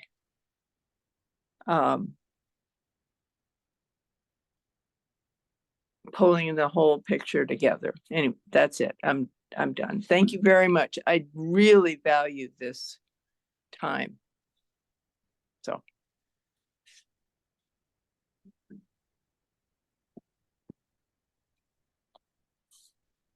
Thank you.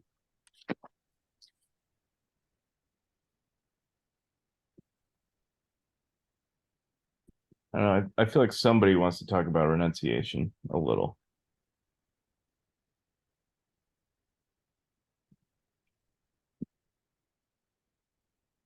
You have to start calling on people.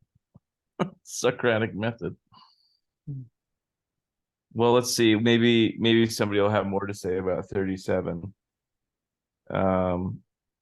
So 37 is the generosity verse. Basically says anytime that we don't have resources, it's because we haven't made offerings to the 3 jewels. So I would say that I'm gonna have to stop my video, I think. Oh, it came back. I would say that for most of us, we're doing pretty good in this life, I think. So obviously, I think we've made some offerings in the past, but I think we all go through these little financial blips and whatnot. So I would say that I really like offering practices. I think they're set up in a really great way to kind of change your mind and get you to maybe usually you're offering things that, although they're worldly and things that you would be attached to, it's for whatever reason it's easier for me to give them to the Buddha than it is even for me to give them to other people. So does anybody else have anything to add to that?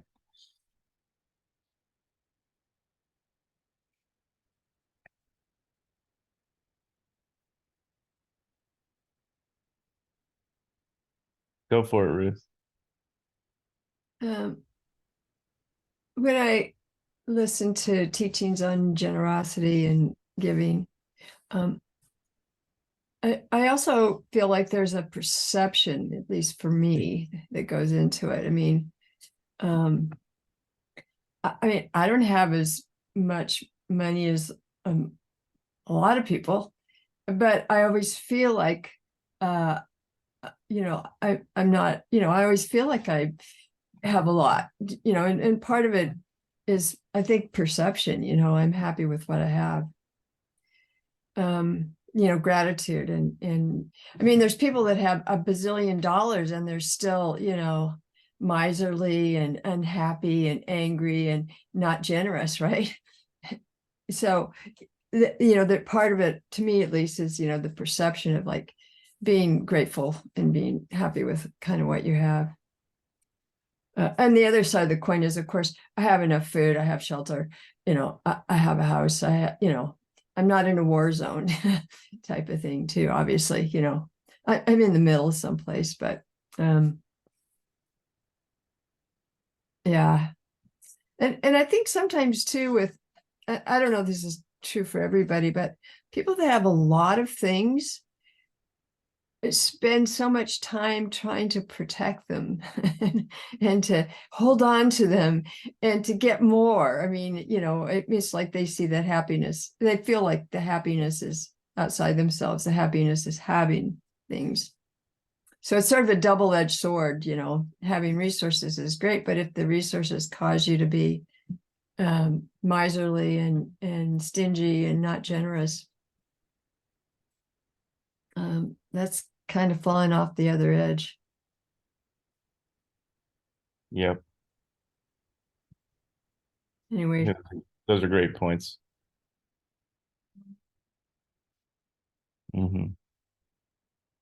More problems, more stuff.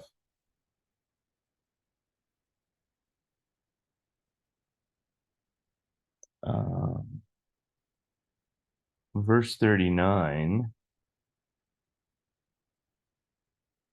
we didn't get to.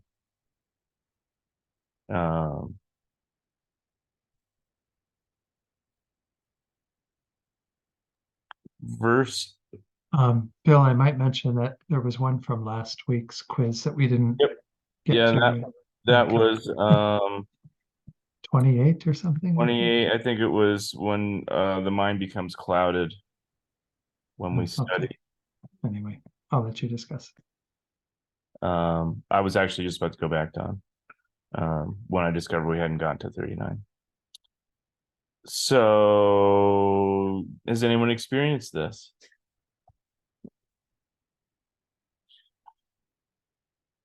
This is a weird one for me because I have like other problems. This isn't usually one of my problems. So I'd like to hear from the group about it. Yeah, I have a different translation, but I'll read the translation. I couldn't look up my current one, but this is when our mind becomes clouded whenever we study. This is the wheel of sharp weapons turning against us for things that we have done. Till now, we have thought that the study of Dharma lacked prime importance and could be ignored. Hereafter, let's build up the habits of wisdom to hear and to think about what Buddha taught. So that's an interesting translation. It has a few extra lines in it. But yeah, this is supposedly because we ignored the Dharma, I guess. I thought this is an interesting verse for myself personally because in all the verses tonight, I thought I had this kind of theme of you can do other things as long as you do them as Dharma practice.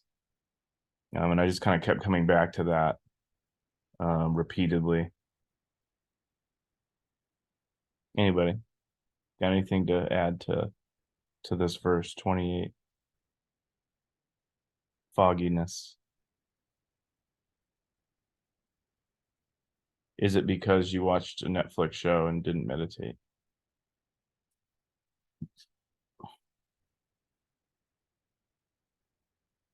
I think these are tricky. It's really easy to like use them to reinforce your self-grasping.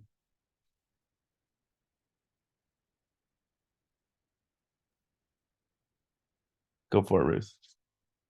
well, I interpret it to mean that you didn't understand teachings, which was really common experience of mine, especially at the start. I would like when somebody said emptiness, I was like, what talking about?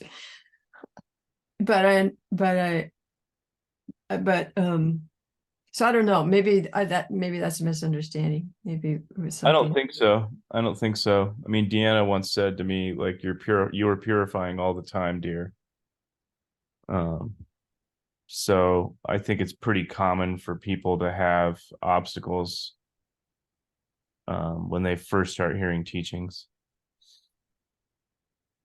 For that reason, you're rusty. Well, I would have to admit, I still have them.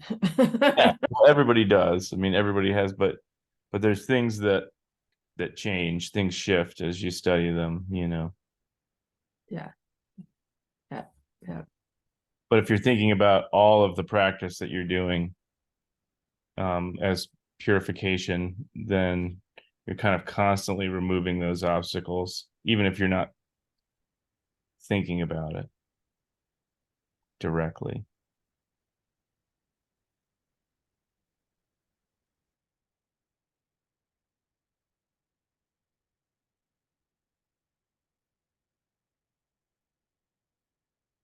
What about integrating Dharma practice with your everyday life? I guess are there some hints here of things that we could do?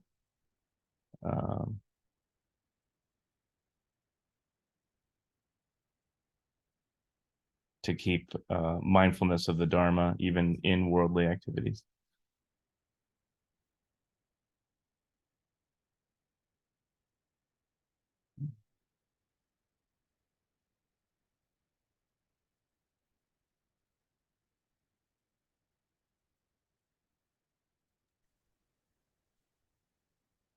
So I could speak to that.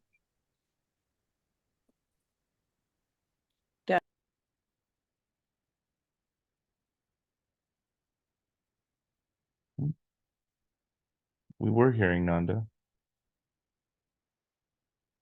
I don't know what happened.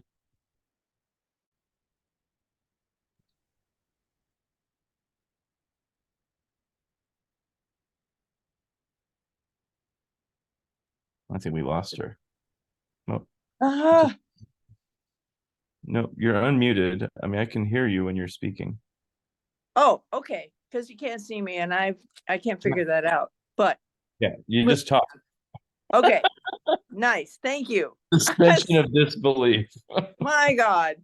Oh, so I want to comment on one of the on one of the stanzas, and then this whole thing about bringing things into daily life. The stanza number is 36.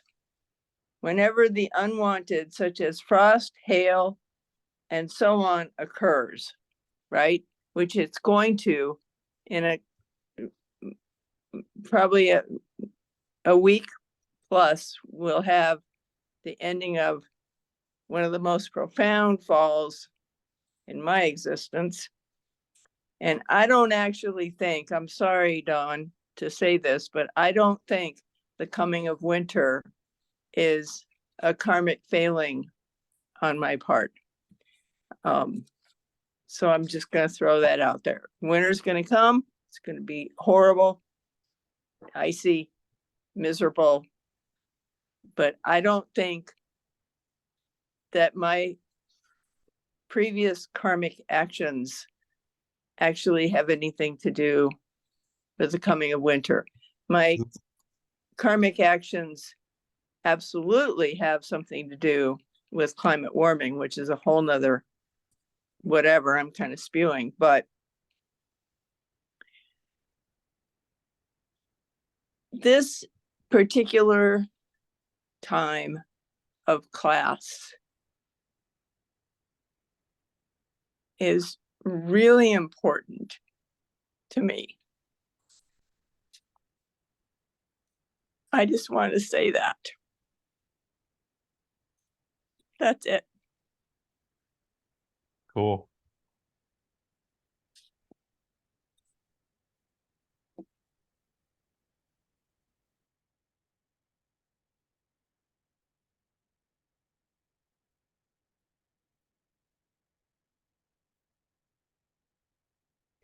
Oh, I'll just make a comment too, because the thing that stood out for me in this verse is just that element of choice, and how do I choose to spend my time, and what things do I choose to fill my mind with.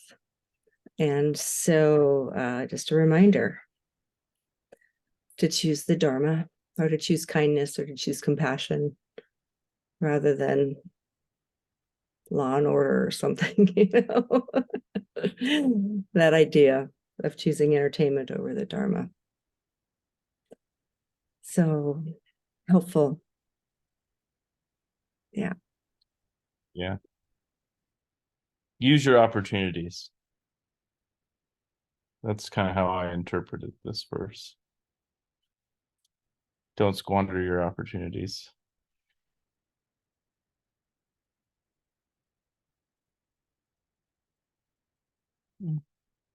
Well, I don't have anything else. I don't think we have verse 39, which we will start next week. I think Don is going to reappear.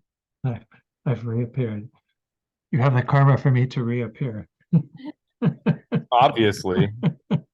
I have the karma to be reappearing.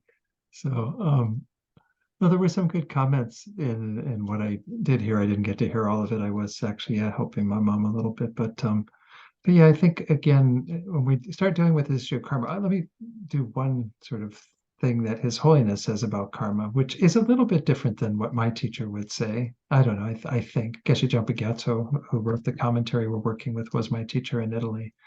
And he seemed to always be really attributing everything to karma, even what's going on in our physical world. But how His Holiness talks about it, this is in the book, The Meaning of Life. I think it was republished as The Wheel of Life or something. I can't remember. Anyway, it's the whole teaching on the 12 links of dependent origination. And he said that if there's a branch of a tree that falls in the forest and there's it's just a tree branch falling. I mean, there's nothing else going on. Then essentially that's not karma in His Holiness's estimation. That's just the natural world doing its thing. But he says if there's a being underneath the tree who gets hit by the branch that falls, who has the karma to have that pain and suffering from that tree branch falling, then we've got karma involved. Because it's a situation then of an experience of a sentient being, as opposed to just the physical stuff that's happening in the world around us. So, again, my teacher would disagree with that and say everything is karma. And of course, Vasubandhu in his Abhidharma Kosha kind of says the worlds are there because of karma, that we create. Human karma has created the world that we inhabit with the seasons. You were talking about winter and what have you. And the four seasons are a product of this planet and the particular way that it rotates on its axis or whatever. And scientifically, they can explain all this as to why we have seasons. But why do we as human beings in this world experience the seasons? And sometimes people even die from the seasons, right? From sudden snowstorms and things that they weren't prepared for, or floods, or, I don't know. Anyway, you know what I mean. So I think that, again, that's another way to look at it, what His Holiness says, which is kind of like, well, we can talk about the natural world kind of doing its thing, but when it affects sentient beings, then it becomes karma, because it's then a interaction of the beings with the environment that is doing all of this stuff. So I don't know if that helps. But, It's a Schrodinger's cat. maybe. There's nobody there to experience it. It's not karma. It's not. It didn't happen. It's not karma, and it's not karma. I mean, There needs to be an observer.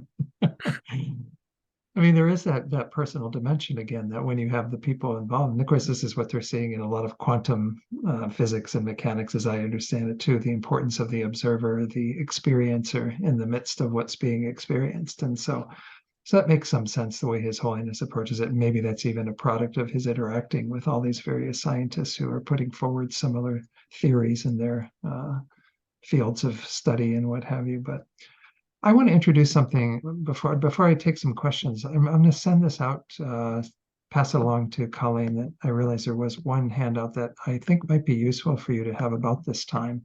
This is from Lama Zopa, and you may have seen this before. This is a little set of teachings that he gave at one point that I kind of took and put it into this nice little handout, The Wheel of Sharp Weapons of My Negative Karma When Driving. Since most of us drive a car, and if you don't drive a car, well, then he gives advice at the end about whatever's going on, but essentially kind of goes through this, that when we have somebody who cuts in front of us or does something they're not supposed to do, two things. Remember that this is my negative karma, that created this. This is the product of my wheel of sharp weapons that has come back to harm me.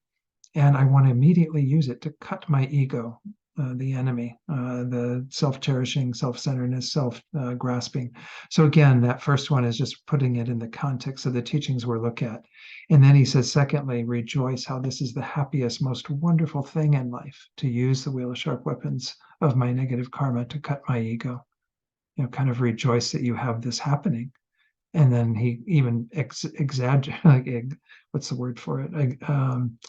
Makes that even stronger, emphasizes it with this last statement: feel unbelievably happy that somebody has cut you off on the road or done something that you found really annoying.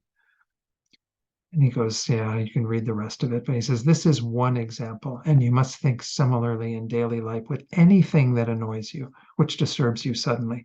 So I've been mostly giving the practice advice of working with the verses that we have, but kind of extend it over the next week if you feel like it, and think about anything that's difficult.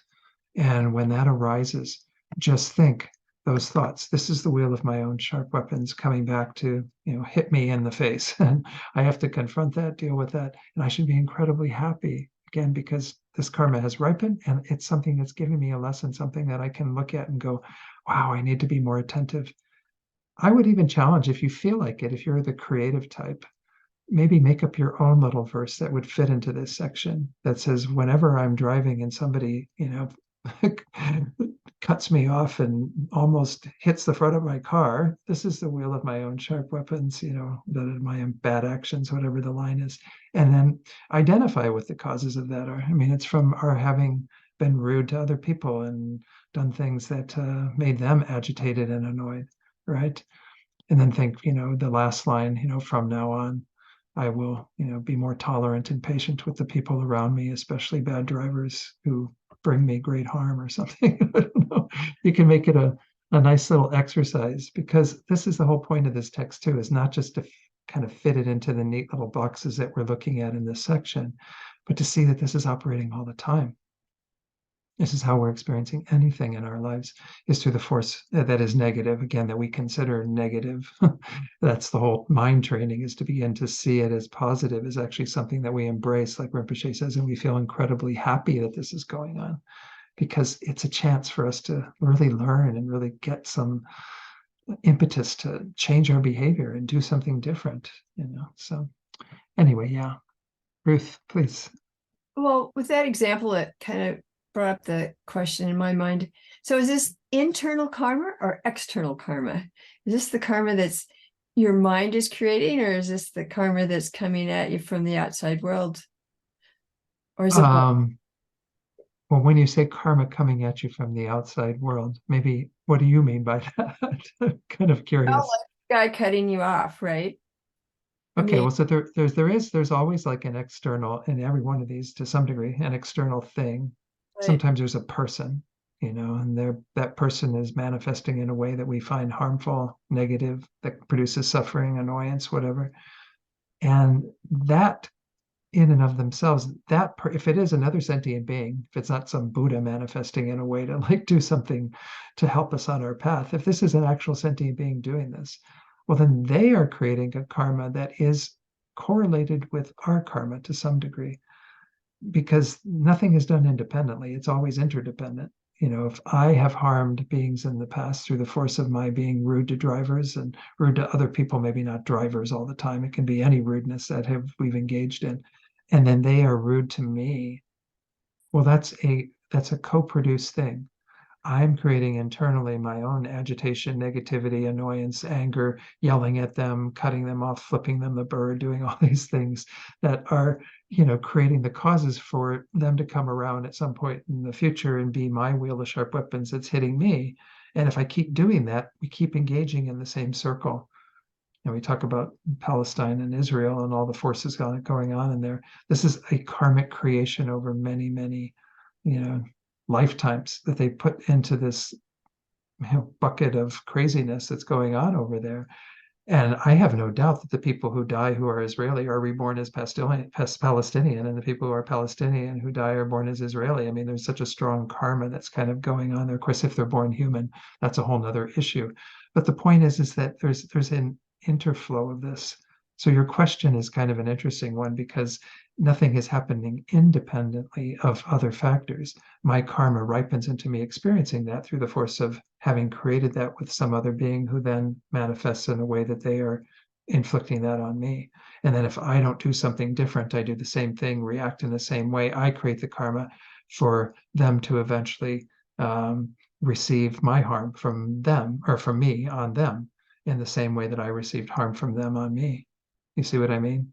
So it becomes this karmic circle and this interplay that just is never going to be broken until one of us says, stop the nonsense, stop the insanity. I'm not going to do it anymore. And then we detach ourselves. Of course, we can't detach the other person from the karma in terms of they may need some lifetimes before they're willing to listen to these teachings and be in a position where they can actually change their behavior. But if we disconnect from them karmically, then there's no way for them to harm us in the future and for us to be entangled with them in this karmic tit for tat kind of nonsense. And of course, this whole thing, there was somebody who posted on Facebook this week, one of my Dharma friends, who essentially kind of analyzed the Palestinian Israeli thing from that point of view. And it made it sound a little cold. It's not meant to be cold and analytical. Like I said previously, when we were talking about karma, it's an explanation, not a justification. You don't look at it and go, oh, those Israelis are getting what they deserve because of what they do. The Palestinians are getting what they deserve because of what they did to the Israelis. We don't look at it from that vantage point. We look at it with the eyes of compassion because we see how this ignorance of this basic reality of cause and effect, karma, is exacerbating their suffering. They wouldn't be suffering if they had an awareness of it and detached from it. And I know it's very difficult. I mean, how do you get a whole nation to detach from the mentality of wanting justice, this concept justice? I mean, Buddhism, what is justice? I mean, it's superfluous because there are issues that we can say that are social justice that we care about and that we want to change, and we do our best to change them because they involve that kind of positive influence in order for certain things to be changed in our world. But in terms of like beings and justice and nations and what have you, it's just there's no justice because once you get into that place where you're striking back at somebody who's struck you, well, then you've created the karma to be struck back from them. And then you kind of keep going. It's just one-upping each other all the time. There's no justice. There's just confusion and craziness. And again, the only appropriate response is compassion. Because how sad that beings are engaging in this. I mean, we engage in it. I'm not saying we're some sort of, looking up from afar and, having kind of this view on everybody, the mere mortals down there who are engaged in all this. We're engaged in it too with our own inner relationships and our own thinking. We have to detach from all that because it doesn't lead anywhere. It only leads to more suffering. So anyway, I hope that clarifies from your question. I don't know if that did or not, Ruth. Did you want to say anything more? No, thank you. It's an interesting question, though. Yeah, internal, external. I mean, it's kind of part and parcel of the same thing. But we create that energy. That's why we are on the receiving end of it. That's why eventually, over time, if we practice in this way, we will see that there are less interfering forces, less problems, less difficulties. Those things that do come along will be quite rare, and we'll be like really anticipating, oh, good, I've got a problem in my life now. I can, roll up my sleeves and get to work and really do something, in the face of that. But hopefully by then we will feel quite adept at being able to transform these situations into the path. Everything becomes grist for the mill quite easily at that point. All right, so again, the sort of homework for the next week is if you want to work with any of the verses we looked at, certainly feel free to do that and to use the advice that's given in terms of trying to be attentive to that particular issue.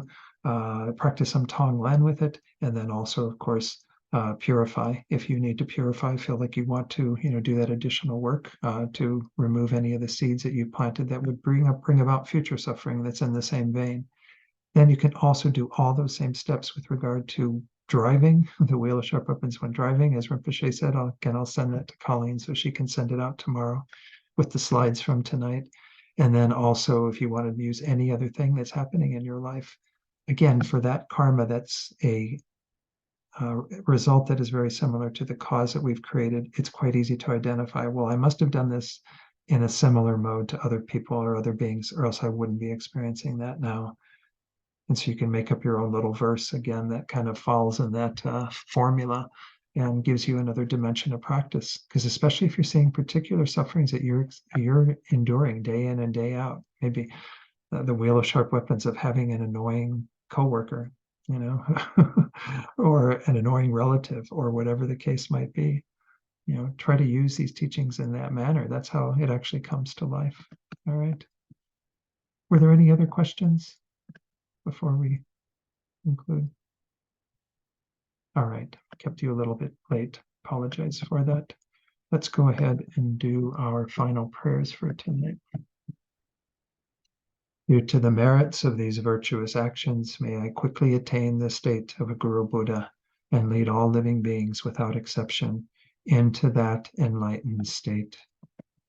May the supreme jewel bodhicitta that has not arisen arise and grow, and may that which has arisen not diminish but increase more and more. So again, seeing that our gurus are the three jewels in our lives, we especially want to make strong prayers for His Holiness Dalai Lama to remain with us as long as possible. You know, and may he be here forever, essentially. But obviously, we may not have that karma, but at least, may his holy wishes be fulfilled. May his life be long with good health so he can benefit us and others in this world. And we make the same prayer for all of our other teachers who are still with us.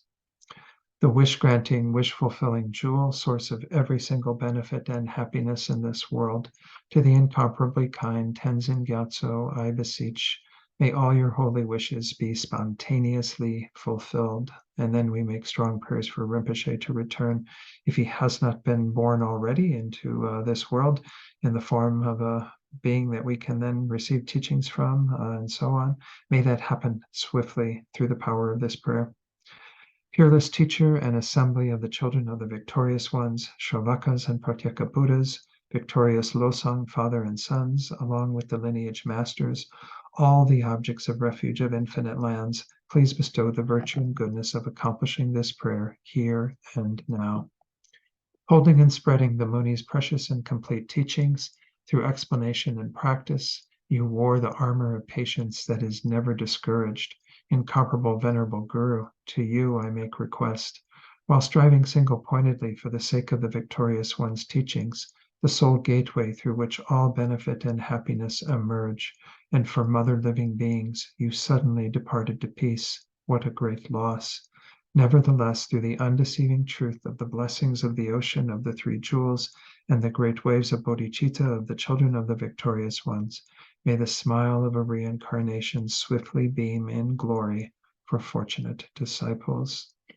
Then let's do our dedication for other beings. Every one of us, again, has beings that are very dear to us that we're holding in our hearts, or even parts of the world right now, again, where there's great strife and difficulty.